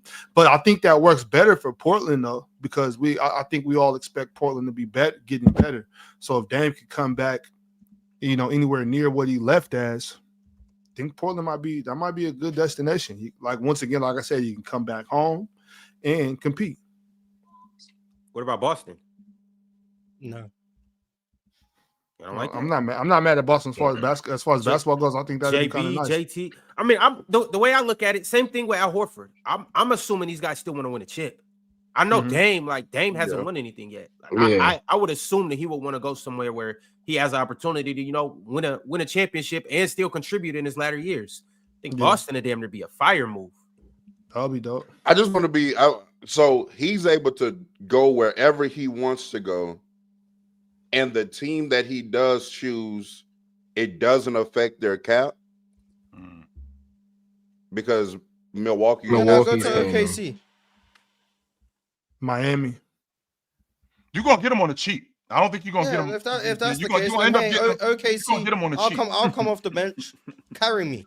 No, I'm asking, is that how it works? Like, is that how it works? Okay, so we've seen guys do it. Did we not see Mitch? Didn't we see Mitch Richmond in 2002 come off the bench with the Lakers and win the championship? Why not? Yeah, but I mean, Dame if that's the case, then I'll go to Why OKC. not? I mean, I wouldn't be mad at it. Yeah. Now, I'm going Portland. Yeah, Portland. How we talking about Dame if he ends up, I don't know, on an Oklahoma City or the Denver roster and they win the championship? Like, what's the logic on Dame at that point? Ain't nothing got that ring. But shout out to Dame winning the championship. That'd be nice. If he contributes to if he contributes to the championship, he contributes heavily. He goes to a team. That moves me. That moves Dame. You know what I'm saying? That potentially puts him ahead of some guys that he's in conversation with. Let him come off the bench for Denver and they win the championship. I'm telling you, Mars, right now, let him come off the bench in Denver or Oklahoma City and they win the NBA championship. The Dame is the top 10 point guard all time. Stuff gonna start. I'm telling you right now, Mars. Dame not coming off the bench for either of those teams. I think Dame has a case to be a top 10 point guard ever right now. Like, that's fine. He ain't better than Chris Paul. I can assure you of Just that. let him win that ring. He let ain't him better win. than Chris Paul. And I'll be arguing with you guys every day that he's not better than Chris Paul. He still got work to do though, Mars. You don't think there's anything he can come and show He's you? not better. No, he's not better than Chris Paul. Nothing. No, So he's wait, not better than Mars, Chris give me a second because you I think He's you not got better your than Chris mind Paul. made up. You got your mind made up. Yes, my mind. He's not better than Chris Paul. Ox, at his best. Mars, Chill. He's not even close to being better than Chris Paul. No, go ahead. I don't even go view ahead. them in the same tier. Chris Paul's like 2 tiers above him. They're not close to me. Okay, well, if there's that much of a gap, then okay, I can see what My you're mind is saying. made up. Yes. Yeah, I'm not mad at you. I just, I figure if Dame came back after Achilles, and let's say he got 3 more seasons in, and they were fantastic seasons. I'm talking about he came out shooting the ball. Like better. he came back like KD. Like he came back that type of Achilles comeback. Yeah, I'm obviously not playing that way, but but I mean, like, impact, yeah, relative to his standard, like. Right? Yeah. And let's say he was able to catch and shoot a little better, came off the ball a little more, and was more of those players. I don't want to go too far and put any like defense in there, but you know what I'm saying. Let's say that He could catch Westbrook to me. Okay, let's go with that one. I'm not saying he will, by the way. Hello, Ron. I'm not saying he will before Russ fans and Ron get mad at me. I just think if he does that, he comes back from the Achilles and he's still all NBA caliber for 3+ years, he could catch Westbrook because Russ the last 3-4 years has not been Russ. So like in terms of a longevity point, I think Dame would start creeping up to him. Chris Paul the last 3-4 years. I already have Dame as a better. Yeah, but Chris Paul than came into the league in Westbrook. 05 and was elite for a long time. But yeah, I agree. Chris Paul the last 3 years, he's not doing much to help. Chris Paul's not moving up the list because of anything he's done. How many more years in the last 2 or 3 years? But he still just clears names. So I'm sorry, Mars. No, you got it. I'm done. How many more years is it going to take Chris Paul? He's at 22.5 right now. How many more years is it going to take Chris Paul to get to 25,000 points? I'm not Chris Paul. I'm sorry. He got 20. Damian Lillard. How many more years is it going to take him to get to 25,000 points? He's at 22.5 now. 2 seasons? Assuming health. Like, assuming he's playing 60-70 games. And again, this kind of stuff matters where we're talking about totals, even though totals can get real tricky, right? Mm-hmm. Totals can get real tricky, but For sure. to the casual and to some of the masses, 25,000 is a lot of points. 25,000 points, an NBA championship. Shit, I'm a 7-time All-Pro. Like people gonna start talking about Dame different. I do think the top 10 point guard conversation. I Definitely didn't know come Dame up, made 7 All NBA teams. That is impressive. What is different when he's already top 75? Like how much? Where is he moving? Well, they said top 10 point guard. That was the talks. You get Marshall, that ring. so you know, I'm pretty sure if I were to do a point guard list, he's probably already. Well, based on what I heard you say about Magic, I mean, shit. Nah. Here we go, Mars, with the bullshit. See, I have Magic as the 10th best player ever. It's not like I thought you were going to say so 10th best point guard. I'll ask you right quick. Is Dame better than Luka to you? What? Is Dame better than Luka? Like for a greatest list right now? Whatever you do, is Dame above Luka on whatever list you're alluding to? Is Dame above Luka? not today.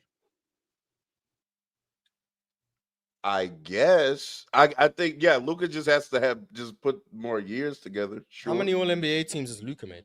So Dame would have made it. Would have He's been been first team all NBA first. since his second year in the league. They're all first. So Luka's got 5 All NBA teams. Dame No, has 7. but hold up though, Mark. But all of Luka's gold medals. Yeah, all of Luka's We're weighing gold medals versus bronze and silver. Dame has made Not first the same. team once. So Dame has made first team once. And by the way, he did it in the Curry, Irv. Yeah. No, Dame Steph was out that year, wasn't he? Well. Steph was out that year, wasn't he? So wait, so the year Dame made first team All NBA Steph was was out. 2018. No, it was 2018. Oh, okay. So he made it alongside James Harden.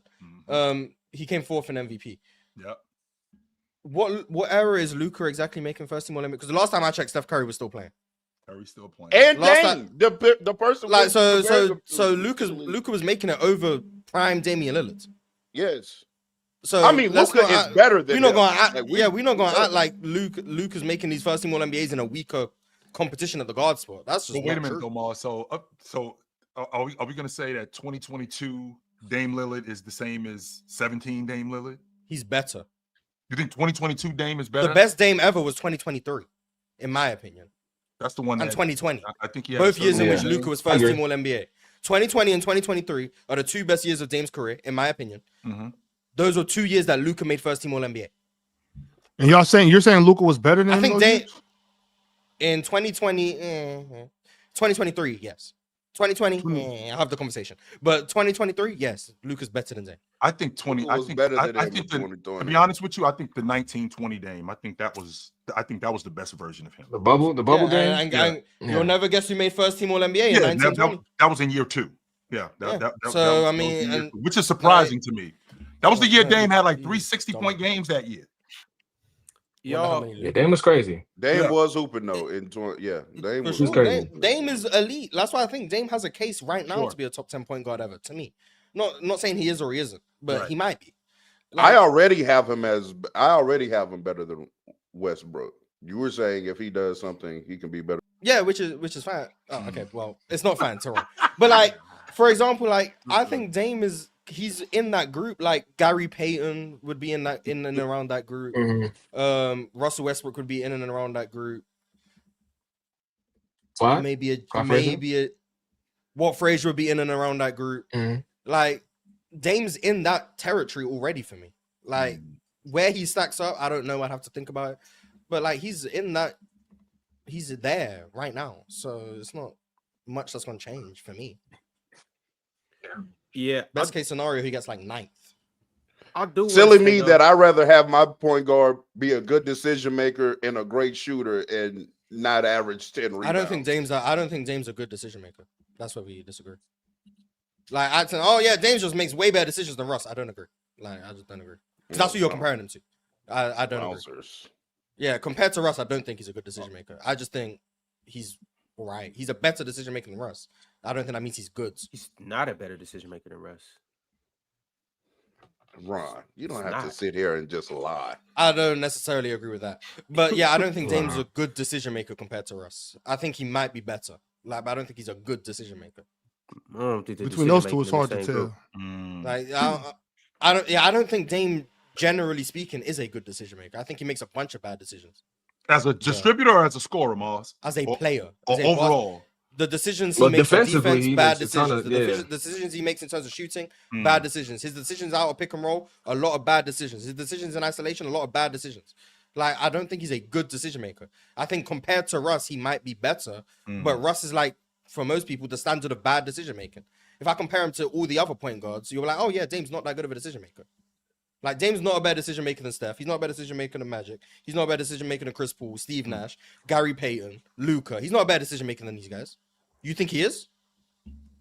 The first name you brought up, Steph, you think he's a better decision maker than Steph? Steph B loosey. I don't classify Steph as an elite decision maker. I'm fine with that. And that's I'm kind of my saying point. It But could be Steph's, they Steph's- could be what you and think- what. I disagree. I think Steph's a better decision maker than Dame, and I don't even classify Steph as an elite decision maker.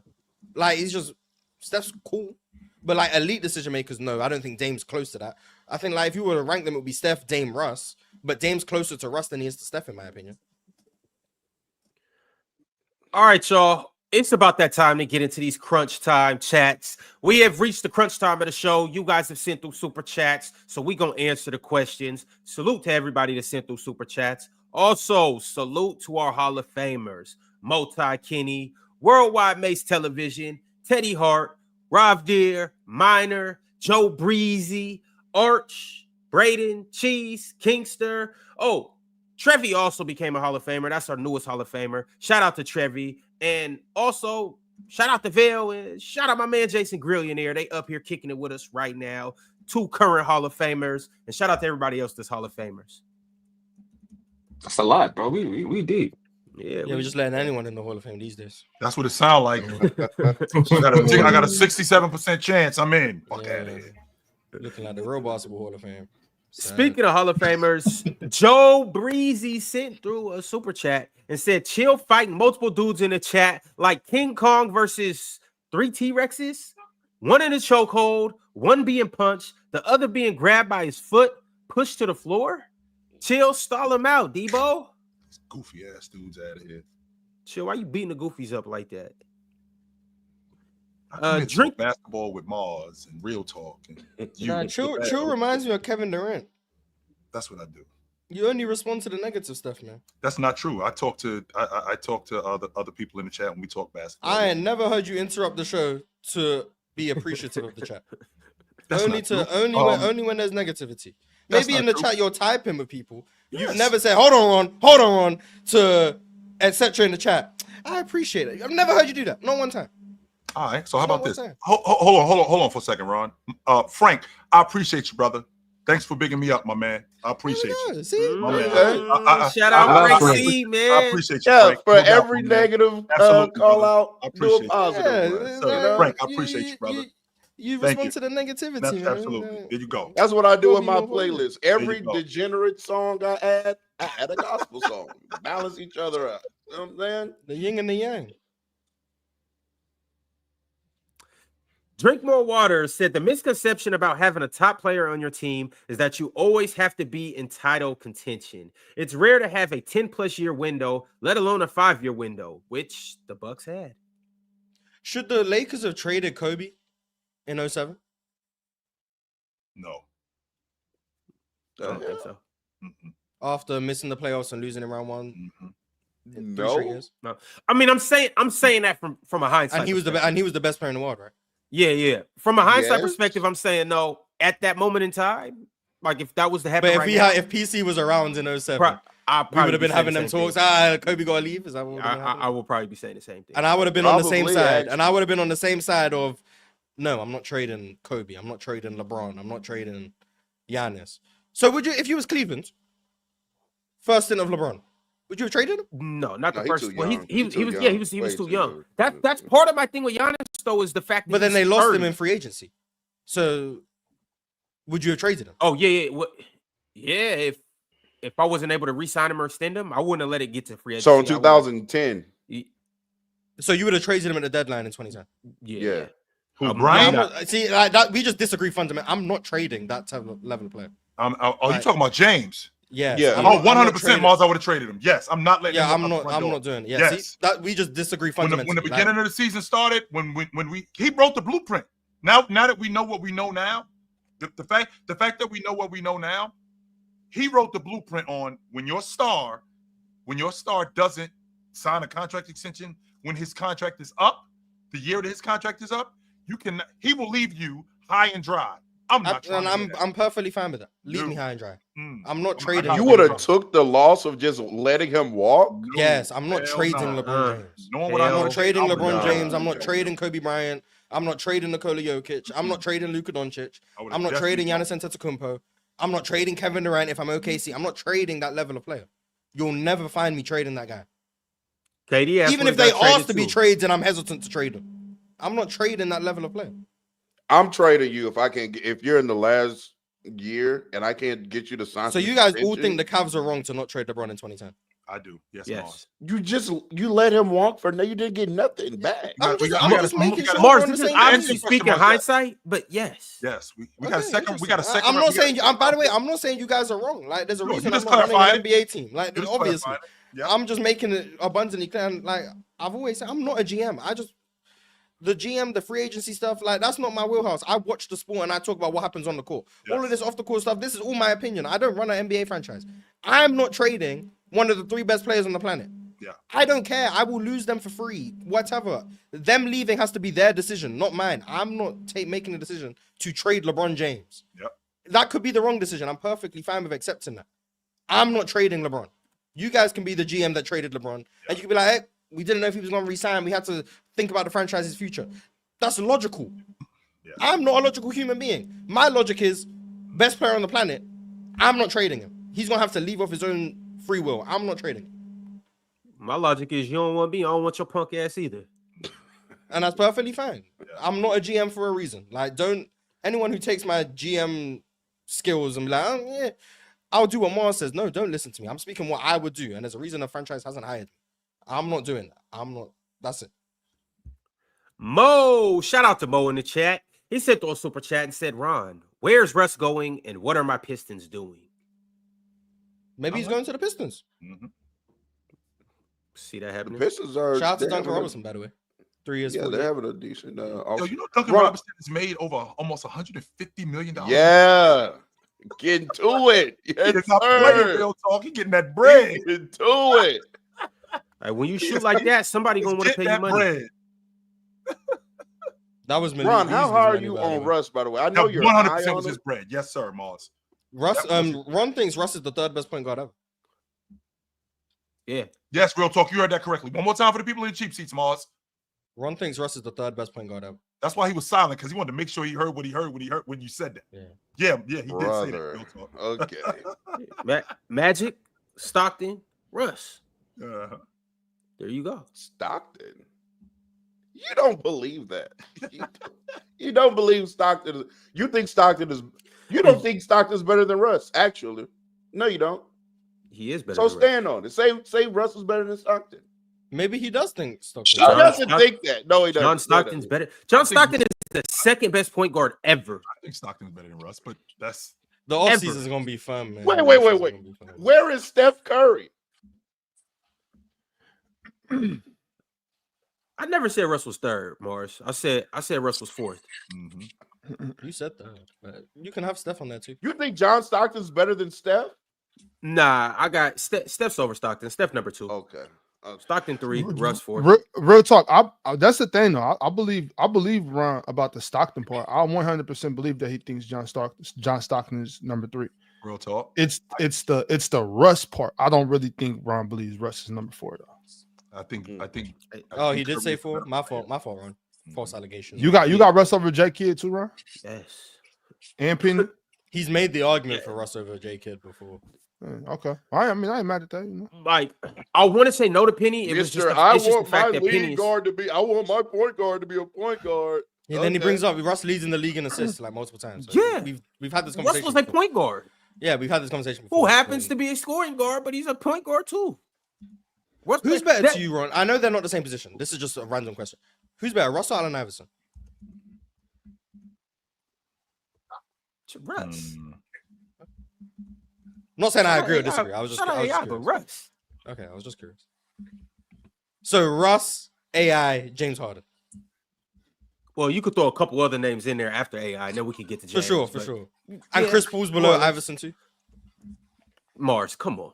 You You don't believe, but hold on. Nobody up here believes Chris Paul's touching Allen Iverson.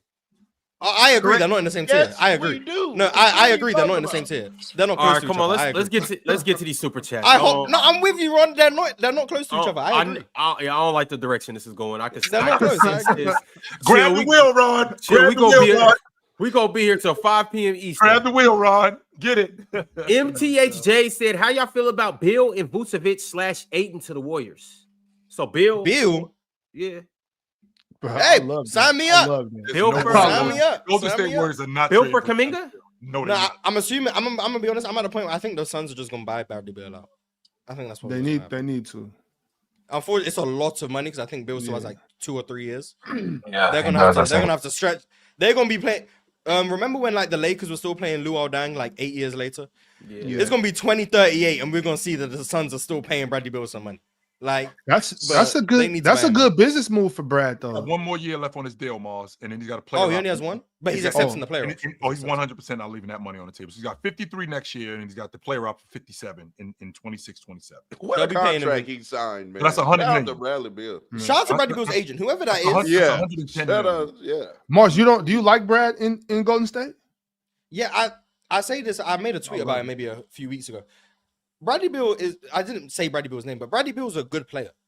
But because of the money he's making in his contract, people deem him as a bad player, and that's not the case. I think the same thing has happened to Paul George.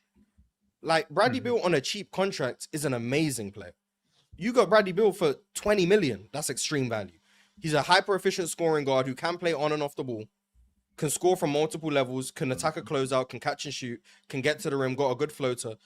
Like Bradley Beal's a very valuable player, but just for 53 million, he's tanking your franchise, especially with a no trade clause. But for the right price, yeah, Bradley Beal's great. So like, yes, I think in Golden State for a good price, you really like having Bradley Beal, and that's why I said I assume a buyout, not a trade, because no one's. I mean, they don't have a 2 guard over there better than Bradley Beal at all. So No, they don't. You know, rocking with Buddy Hield. No, no, not over Bradley Beal or not. no. Yeah. It's getting busy in the Steph, playoffs. Bradley, Jimmy, Draymond. It's a cool little squad. And Big Vooch. Cool little No, squad. no. I'm keep Vucevic far away from my contenders. No. Far away. Okay. Gotcha. Yes, Bradley Beal in Houston would be good. It would. For a cheap price. Yeah, for a cheap price, yes. Ken 10 sent through a super chat and said, y'all should really make a player's choice Hall of Fame players to really see who deserves to be in the Hall of Fame. Would love to see who y'all think is legit. I like that. That's a good idea. That's a great well, idea. Players' Choice Hall of Fame. Like we like, you know how ESPN came up with their top 75 list. We so like of the players in history. yeah, we come. Oh yeah, we're gonna have a bunch of because my list gonna have like maybe 30 people in it. So we come up with all of them. Shit, Mars, you're gonna have like 15 people in it. Real. Hey, so no. Because you got to get George Mikan in there. Just out of respect. Then you gotta go Wilt, Bill, Oscar, West, Elgin Baylor. They gotta be in there. Bob Pettit. Bob Pett's a Hall of Famer. Bob Cousy too. Bob Cousy Hall of Famer for sure. So we're at 8 already, and we haven't even got to the 70s yet. We're at 8. Dudes like Slater Martin. Bye. Fuck out of here. No. Kareem's obviously a Hall of Famer. Rick Barry's in the Hall of Fame. Kareem, Rick Barry. Dr. J's in the Hall of Fame. Dave Cowens. And John Havlicek's in the Hall of Fame. Are we doing it just like this? Like it's a basketball Hall of Fame? Or No, is it's it just pro NBA? basketball. Just the pro basketball. I think I'm doing just NBA. I'm doing pro NBA. basketball. Y'all just want to keep Al out of it. That's why. Al's not making this, but good luck. I wasn't gonna make it regardless, right? Y'all some haters. I ain't gonna lie That's to the you. problem. Who else in the set? Bill Walton, maybe. Bill Walton might have a case. Not if you take UCLA So out of it. Bob McAdoo. And I'll be taking UCLA. Bob McAdoo not in my Hall of Fame. Bob McAdoo. How about why am I drawing a blank on his name? So I know Wes Unseld, he's out. Wes Unseld not in Wes my Hall is of Fame. in. What? I Wes think he's Unseld not in, in my Hall of but Fame. I'm going Wes off Unseld not in Moses. my So Hall no of Wes Fame. Yeah, he's not in my Hall of Unseld. Fame, nah. Don't think about why am I thinking about Hayes? Elvin Hayes? Nah, he's not in my Hall of Fame. Oh, no Elvin Hayes. How about Mars taking Elvin Hayes. Mars Lenny taking Elvin Wilkins? Hayes out the Hall of Fame. Hell no. Lenny Wilkins ain't in the Hall of Fame. Yeah, Freddie Martin's Brown? trying to do like a baseball Hall of Fame. Nick I think Thurman that's Mark? it. I think. Nah, that's it for my 70s. No one No else. Willis Reed? Walt Frazier. Mars Frazier might be in the Hall of Fame. Mars took Elvin Hayes out the Hall of Fame. Yeah, Walt Frazier might be in the Hall of Fame. Walt Frazier might be in the Hall of Fame. this dude running tight shit. And then 80s, you got Magic, Birds, Moses in the Hall of Fame. Dominique.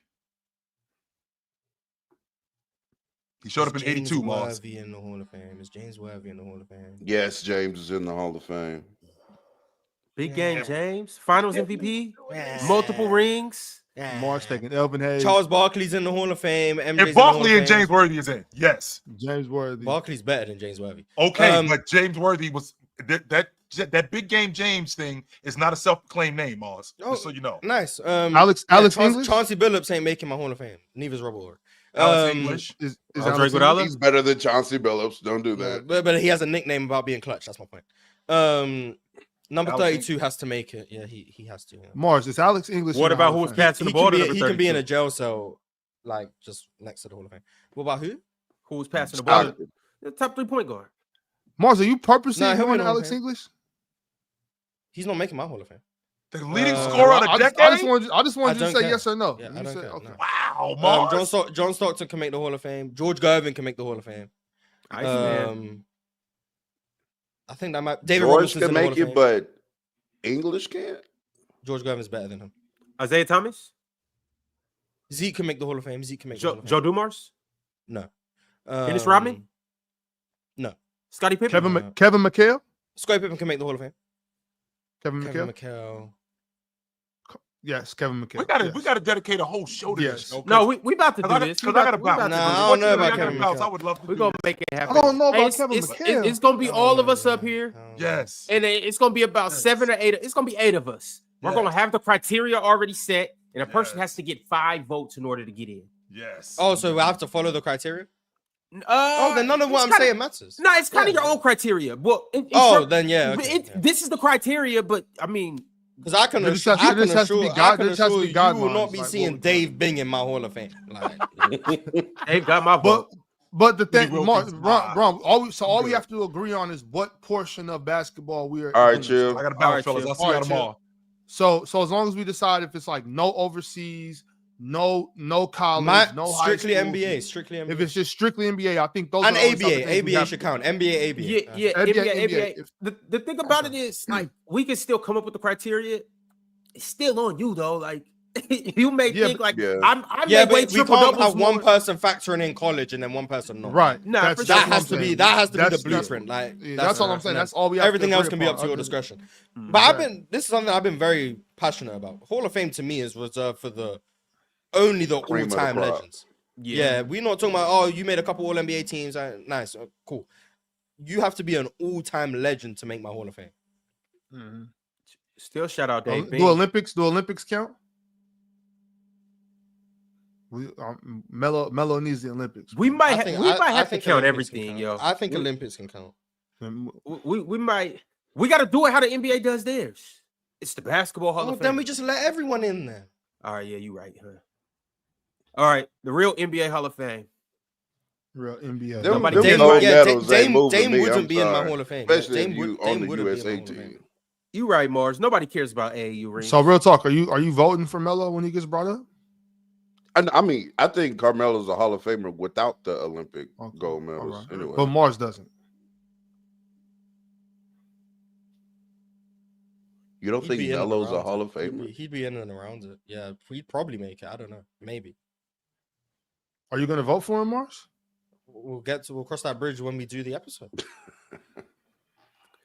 All right, y'all. Wesley Allen said, I mess with Chill heavy, but Neesmith got traded for Malcolm Brogdon, and he was close to the player he is now. Go Celtics, go. Shout out to Malcolm Brogdon. I disagree with him being close to the player he Paul was. George wouldn't make the Hall of Fame for me. He's gonna make it, but he wouldn't make it for me. Cowboy Bob said Knicks adding players to the bench and Brown looking to be the new head coach. Where do you guys see the Knicks next season? Win/playoffs. Go New York. Go. A lot of wins and a loss in the playoffs. I could see him getting to 50 wins again. I could see him going to the finals next year. They're not gonna win the chip. They're going to be an even better offense this year, though, because there seems to be Mike Brown's specialty nowadays. Shout out to Mike Brown, one of the better basketball minds, period. Because early on, he did start his career like as a defensive guy, and then he's transitioned into being an elite offensive coach as well, man. So I think it's going to depend on who's on that bench with them too. I want to know who what they do as far as staff and assistant coaches and whatnot. Yeah, maybe they should go poach one of the best assistants in the league and put him on the bench. I mean, yes, that's a good idea, Ron. Yeah. Yes. What I don't understand what you and Chill was on today. Call up all 30 teams and ask for their best assistant. Somebody gonna say yes, This is a competition, Ron. We're not supposed to play friendly. You know what I'm saying? We're supposed to roughhouse a little bit. I want the best. I don't understand what the issue is with that. You right. It's Ray's birthday this weekend, so I'm gonna go out with him to what club is that? I can't remember the club, but I'm gonna go out to the club and I'm gonna roughhouse with some of these chicks or with some of these guys about their chicks. That's not the same thing. It's the same thing. Chill not here. We're not doing the chick analogy, bro. If I come on the panel black and blue, missing a tooth on Monday, y'all know why. Because you got beat up. Talk to the wrong chick. Real talk. I should have minded my business. I talked to the wrong chick. Well, I hope that doesn't happen, Ron. Be safe, brother. Teddy Hart said, man, let me call in when y'all do the Hall of Fame episode. LOL. Teddy, I got you too. You should let the Hall of Famers up for the Hall of Fame episode. That does make sense. Yo, Teddy, you got Telegram? Why aren't you in the Hall of Fame group? Hit me up on Telegram, hit me up on Instagram, hit me up on Twitter, wherever. Find me, reach out to me so I can get you up on the Hall of Fame episode. Heat Inc. 718 said Luka made first team over Dame in Dame's prime. Laughing my ass off. This isn't a convo. Luka is so much better. I agree. I think Luka's way better than Dame. I don't think people really understand the trajectory of player that Luka Doncic is like. His trajectory is top 15 ever. Like as far as where he's at and how fast he's been Like what? You said what? Who's the 15th best player ever right now?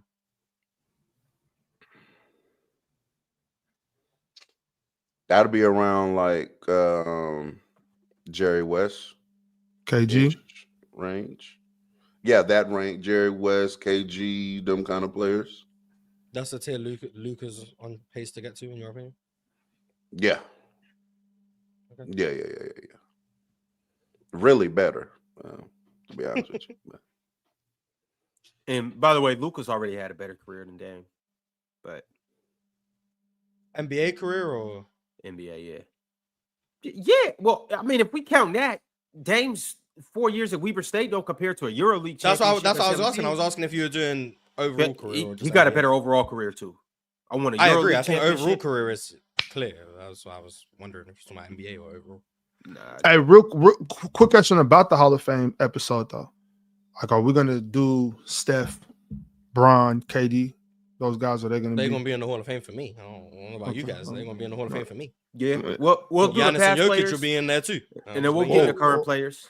Whoa, relax. I can Giannis and see Jokic will Ox be in my Hall of already Fame too. finna start some bullshit. Whoa. I can already see. Relax. Don't go too far, man. It's three guys. 4 guys. Oh, Kawhi. Yes. Oh, Al Horford. Five. Al Horford. No, Yeah, 5. Al Yeah, Al Horford. Horford. Al Horford. Yeah, 5. 6. Draymond. Draymond, the immortal Klay Thompson. All right, y'all. Yeah, Sim look at West. the numbers seem to be increasing. Sim West 34 said, "Is Giannis and Miles the best front court in the East? And would Kuz and the 31 pick lift them up as contenders? Who do you target with a trade for Kuz and the 31 pick?" I would So- target anything to get off Kuzma. Yeah. I don't know who would want Kuzma. I get more. They would probably just more so with the pick, I guess. I don't know though. That's a hard sell, Milwaukee. Yeah. Very hard sell. You gotta be like NBA champion Kyle Kuzma. Something. Yeah, that didn't wore off. That didn't wore off. Yeah, and I got Giannis and Miles as the best front court. Like Cleveland, obviously. Not too mad at New York either, but Does the front Giannis court is there. include the 3 though? Because Kyle Kuzma is bringing that Yeah, it down does. drastically. Yeah. yeah, I mean he said Miles and Giannis. Yeah, he knew not to say Kuzma. So Yeah, the I mean, best if- 4 or 5. Yeah. 4 or 5, Sure. yeah, maybe. But you saw factoring in front courts, man. I mean, Joel Embiid and Paul George quite nice. Yeah. Risa Shea, Jalen Johnson, and KP. I like That's that. a nice balance. Fire. They just don't have Giannis, like, which is a big deal. I like that team. The Hawks. I'm finna get in an argument on Twitter, so I just want y'all. Is Miles Turner better than Austin Reeves? No. I just who said he was? no. I'm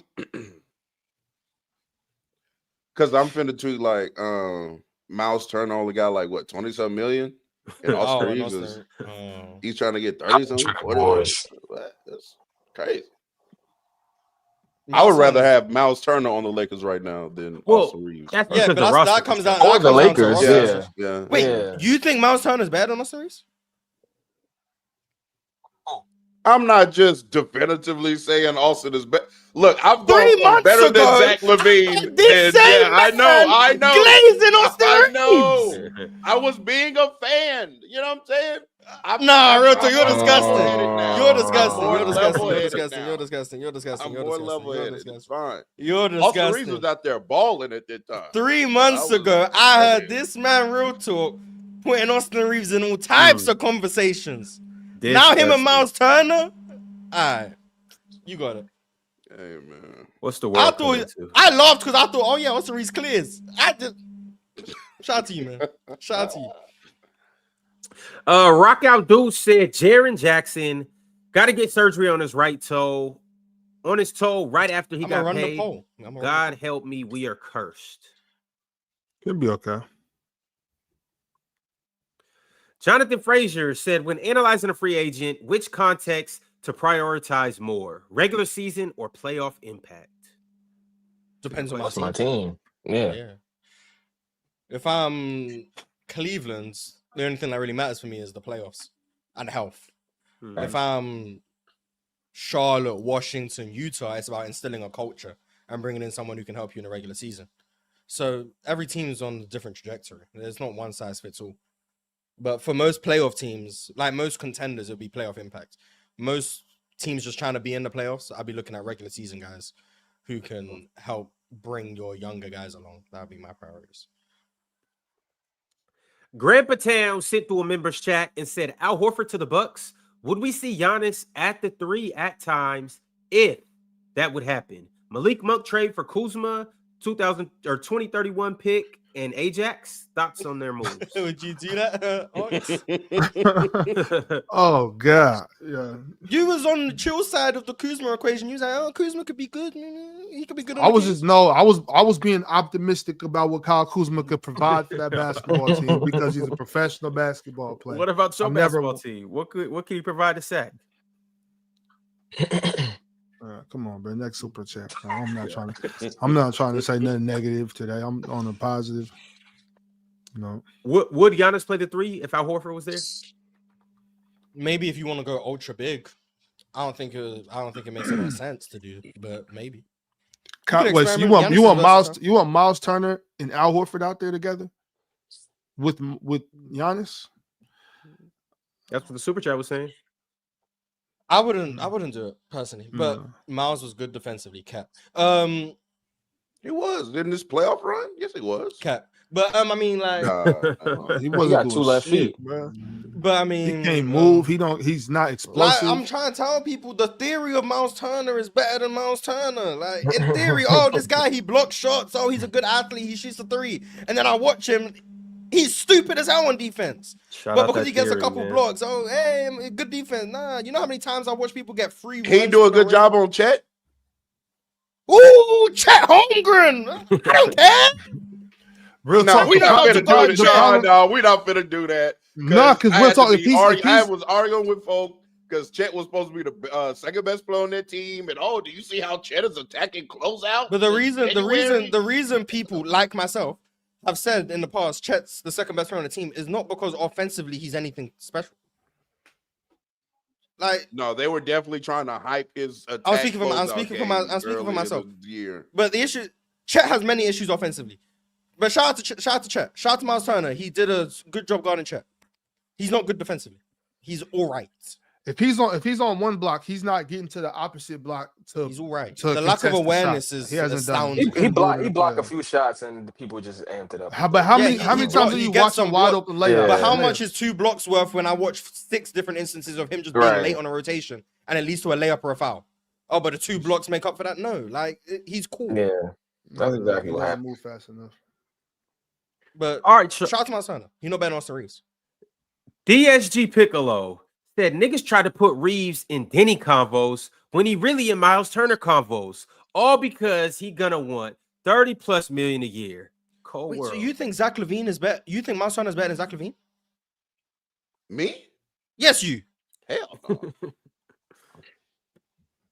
But you said Austin Reeves was better than Zach LaVine. I was wrong. Damn, I was wrong. Nah, that's not better than Zach LaVine. See, Austin Reeves plays hurt in the playoffs, and now you just gonna walk back everything he said because he played hurt.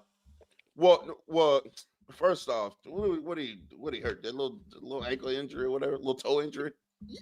John Johnson has a toe injury. I guess. Look how long he's gonna be out for. Also, we have to start driving that value down, okay? Because there's no way we're paying Austin Reeves 48. He got it. So that's what you're trying to do right now? He got it. We need to start driving that value down because that's crazy. 30-ish? Yeah, maybe. You know what I'm saying? He get too big for his britches. Come on, bro. Relax. Maybe he got some. He was a top 5 2 guard in the middle of the season. That's what I was hearing. I was hearing a lot. When Braun went out, it was just him and Luka. He was like 27 in that little 27, like 7 assists, some crazy shit like that. He was carrying. He was hooping. It was like, he's top 5 2 guard in the league. I heard it, gang. All right, y'all. JR the Hunter 4309 sent through a super chat and said, I agree with Mars about not trading a top 3 player when they don't sign their extension. In 2020, Giannis had not signed his extension, and instead of trading Giannis, the Bucks traded to get Drew, which convinced him to stay. I mean, if you can make a move, okay. So going back to the 2010 conversation, obviously you're trying to do everything in your power to keep LeBron James on your team. Duh, right? So maybe we can try to make this other move that does entice him to stay. Get another, star player on the team or whatnot. But I'm saying, and I'm sure Ron was saying, and Chill, if all else fails and none of that comes to fruition, and he has not agreed to an extension, it's time to trade him. Picking up that phone. Yeah, but my issue and the LeBron thing, like, because the Cavs won 66 games in 09 and went to the conference finals and lost to Orlando. They then won 61 games in 2010. And you guys are telling me at the deadline of that season, you guys would have traded LeBron. Yes, because LeBron was that team. The Cavs were viewed as legitimate title contenders. No, they weren't. You can watch the games. Mark. You can watch the games. They are calling them contenders. I understand that. And it's ESPN narratives, and then it's real basketball talk. They were viewed as legitimate contenders. They were viewed as legitimate contenders. I swear to you, at that moment in time, nobody really took the Cavs serious. But Ron, they were much better than these Bucks. That's not true. No, they were. But I'm saying they were viewed as contenders because they were the Knicks were viewed as contenders this year. Did any of you guys really believe that the Knicks were going to win a championship? Ox did. Yeah, I did. So that's about it. They were viewed as contenders because of their record. And then they beat Boston also. Like Bron played in the playoffs with an elbow injury. Who knows? Maybe they could have beat Boston with that compromised KG who wasn't the same level of KG as he was in 08. Like the Cavs were close. Now I want to make it abundantly clear. The reason they were close is very obvious. It was number 23. Like I'm not going to act like, oh yeah, the team was amazing. No. But they were viewed as one of the 3 best teams in the NBA. That's what they were viewed as. They were 3 or 4, depending on how the people felt about the Suns at the time. But they were viewed as one of the 3 or 4 best teams in the NBA alongside Phoenix, Boston, and the Lakers. That's what it was. You can't discredit a 60-win team ever, but just yes, you can. We do it to Atlanta all the time. In my circles, nobody seriously thought that the Cavs were going to win a championship. That's fine. Once again, this is me speaking based on the games I'm watching, what the commentators were saying at the time about the Cavs, and then me reading online about because I wasn't around. Yeah. So, like, what was happening in your circles, I'm not discounting your anecdotal evidence. I'm not discounting that. What I'm saying is the way the league spoke about the Cavs, the way people online and the articles about the Cavs, they were viewed as contenders. Now, is that because of LeBron? In 84%, yes. But me having a contending team, me having the best player on the planet, me winning 60 games for the second year in a row, I'm not trading that player at the deadline. I understand what you're saying, Mars, but I just think it's a little different in this situation with Giannis. Plus, real talk, I said earlier, I think Giannis is going to ask out this year anyway. I think by this trade deadline, I think he's going to be on the move. No, he should. He should. If he got some sense, he should. If he's trying to continue to compete for championships, he should. Because Milwaukee, that's over with. That's over with. Ron, in 09, when KG got hurt in the playoffs, you didn't think the Cavs could have got to the finals? I think they could have got to the finals. Hold on, who they lose to in 09? You said when KG got hurt. Yeah, because KG got hurt. He didn't play in that in the playoffs in 09.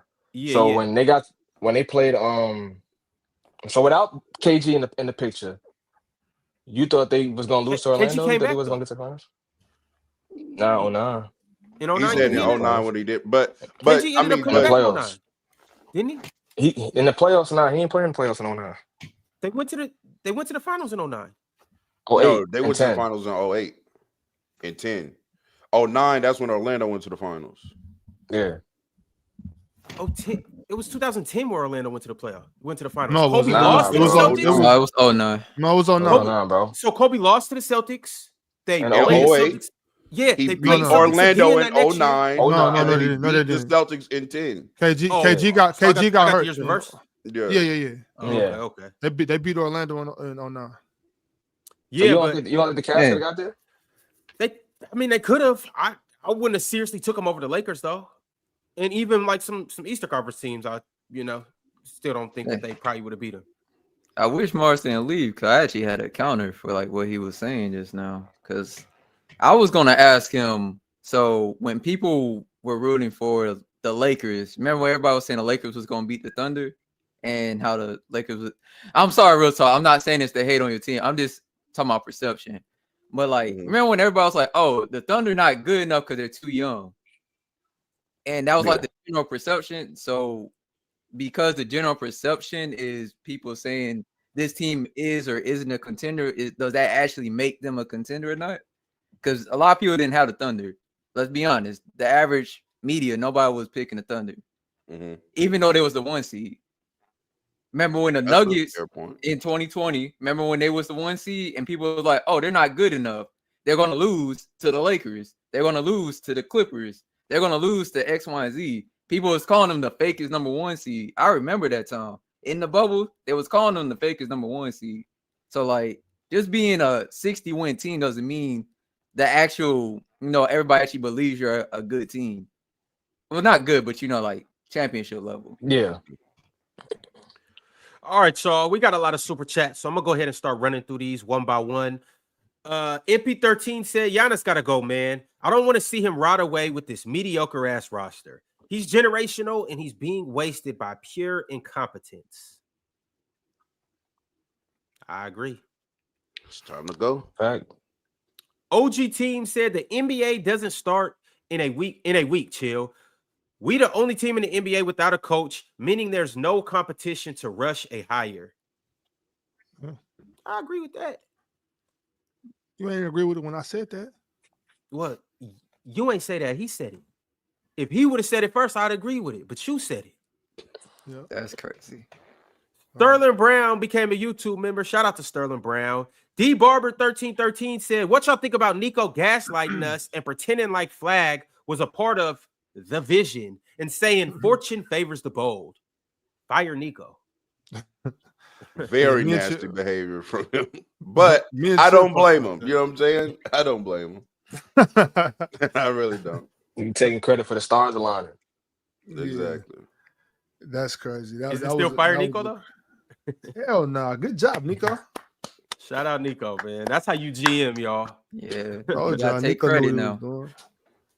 Void Century said, man, I'm tired of this new ox trying to be positive, uplifting this shit. Man, we're the old ox, toxic ox. I don't think I've ever been toxic, but I was about to say, Ox always has been like a for the people kind of person. Like even on his own platform, he can be toxic, but like I don't think that's Ox's like intention. I've never felt that. For sure.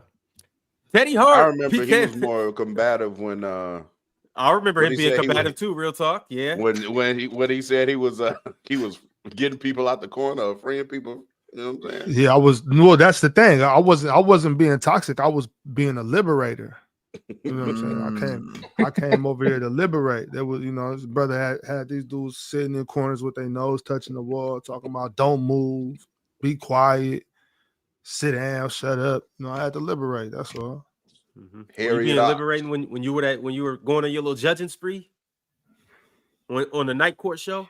Oh yeah, that was toxic. Okay, yeah.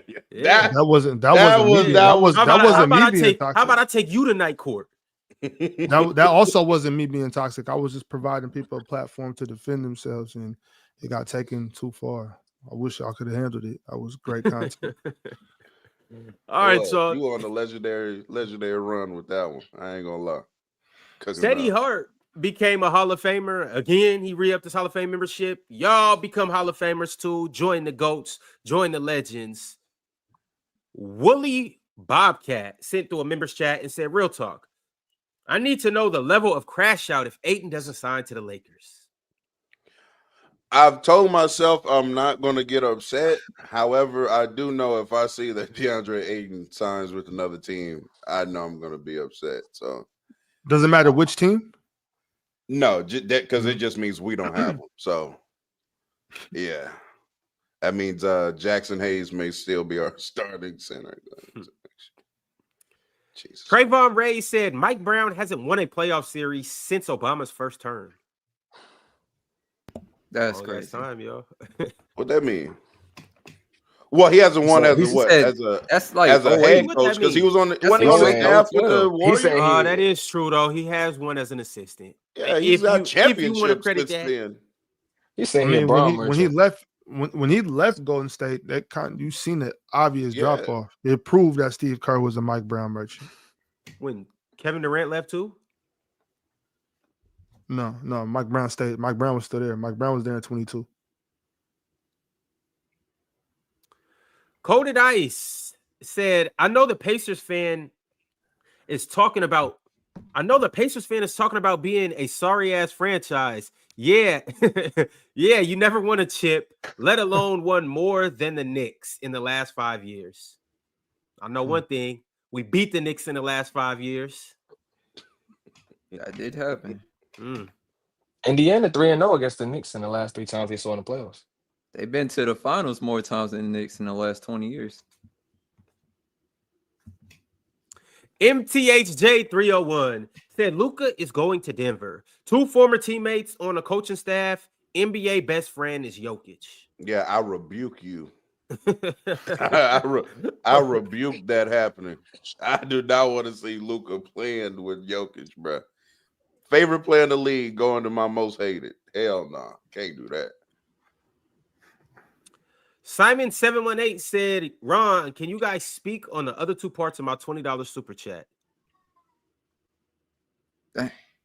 Yeah, we got you. The next one, we got you, brother. Thank you, Simon. Sorry, Key said, now that it's the off season, Otani better. We back. Dub Mars, Dub Ron. I know somebody he not better on that than. mound again. He back on that mound. I know somebody he not better than. Stop. He just not better than the MLB MVP right now. I mean, he in the NL, we in the AL, but we got the AL MVP. That's all I know.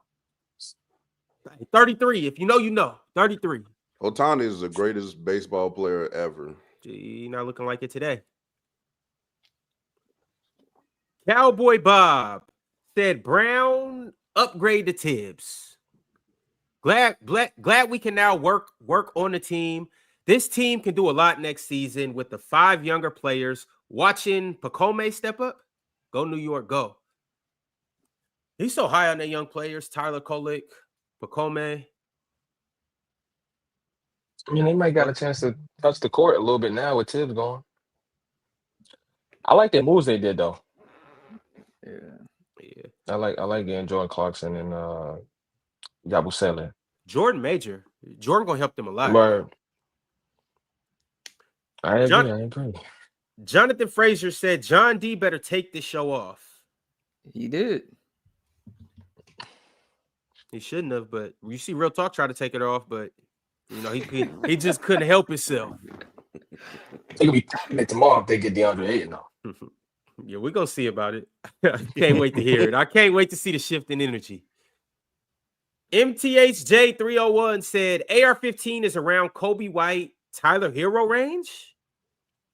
I agree. That's more reasonable. Yeah. Kobe White for sure. I can see it in that range. Tyler Hero. I mean, I still think he's better than Tyler Hero. Honestly, I don't think that's that crazy. I mean, wait, Ron, you trying to say you got Tyler Hero over them? Yeah, I think Tyler Hero. And you think it's a gap? I mean, AR is dope. I like AR's a better passer, I believe, than him. Mm-hmm. I think he's better off the pick and roll too. But when it just comes to just getting the bucket, I like Tyler. What players you talking about? Tyler Hero and Austin Reeves. And who else? Kobe White. Oh yeah, nah, Tyler better than them. Dante Flint. Dante Flint said ESPN, BSPN, loser PN, Bucks and 5. What? 5 what? I don't know. I don't know because I ain't winning. 5 losses? I don't know. They're gonna be the first team in NBA history to lose 5 times in one playoff series. Yes, I used to be there, but MTHJ 301 said around 15 is KD, Oscar, Jerry, Dirk, Giannis, number 32. Yeah, Luka has a chance to be better than all of them. I think Luka's already better than Dirk. He just has to be greater by sustaining it.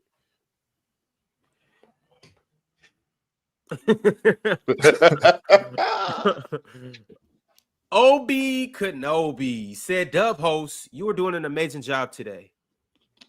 Right, you have you actually been doing really good this week, man. You know, it was that MVP fan club.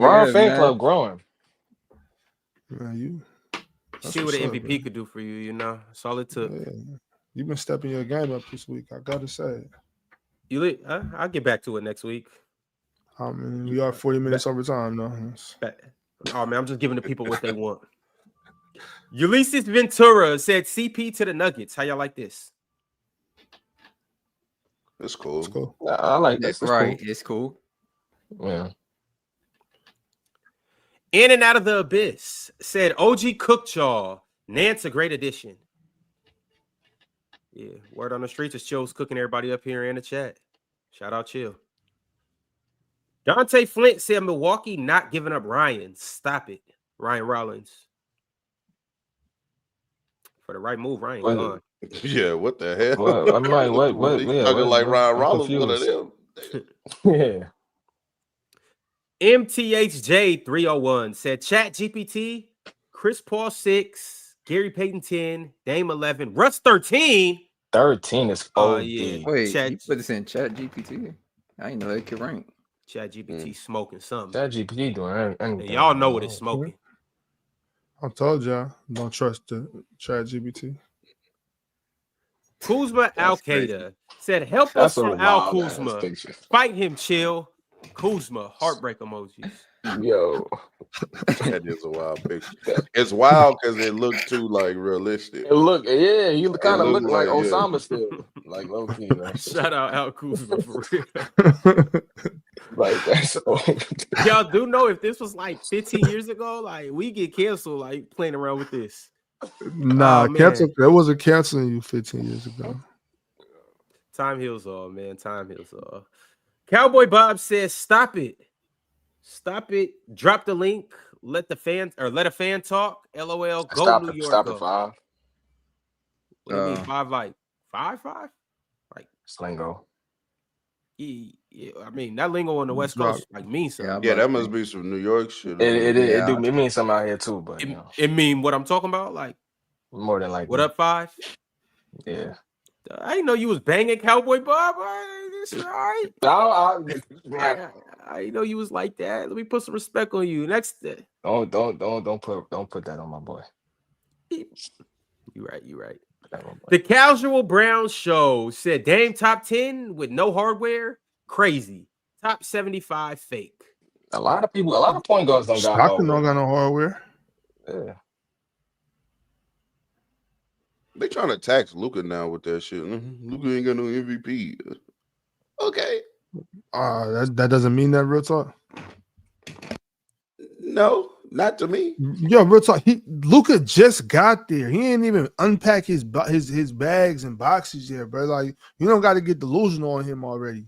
I'm not delusional. The band is well. Honestly, the reason why I don't care is because I thought it should have been an MVP in 23-24 anyway. So he was the MVP to me. So no, he doesn't have to, get voted by other people to win the 24 in 23-24 when he was 34-99, right? Yeah, Jokic won that year. I remember you cooked Swiper in that debate. Actually, yeah, I remember. Yeah. What did Joel do that year? He got hurt early on in the season. Was still cooking though. 30. Yeah, he was That no. was the year He was he the was front gonna runner be. until he got Right, hurt. Right. Isn't that He the was year he looking like averaged I know like it's 35? I know I'm not Yeah, he was tripping. cooking. Yeah, he was going crazy. Yeah, To the he beginning. Yeah, was. he was going crazy.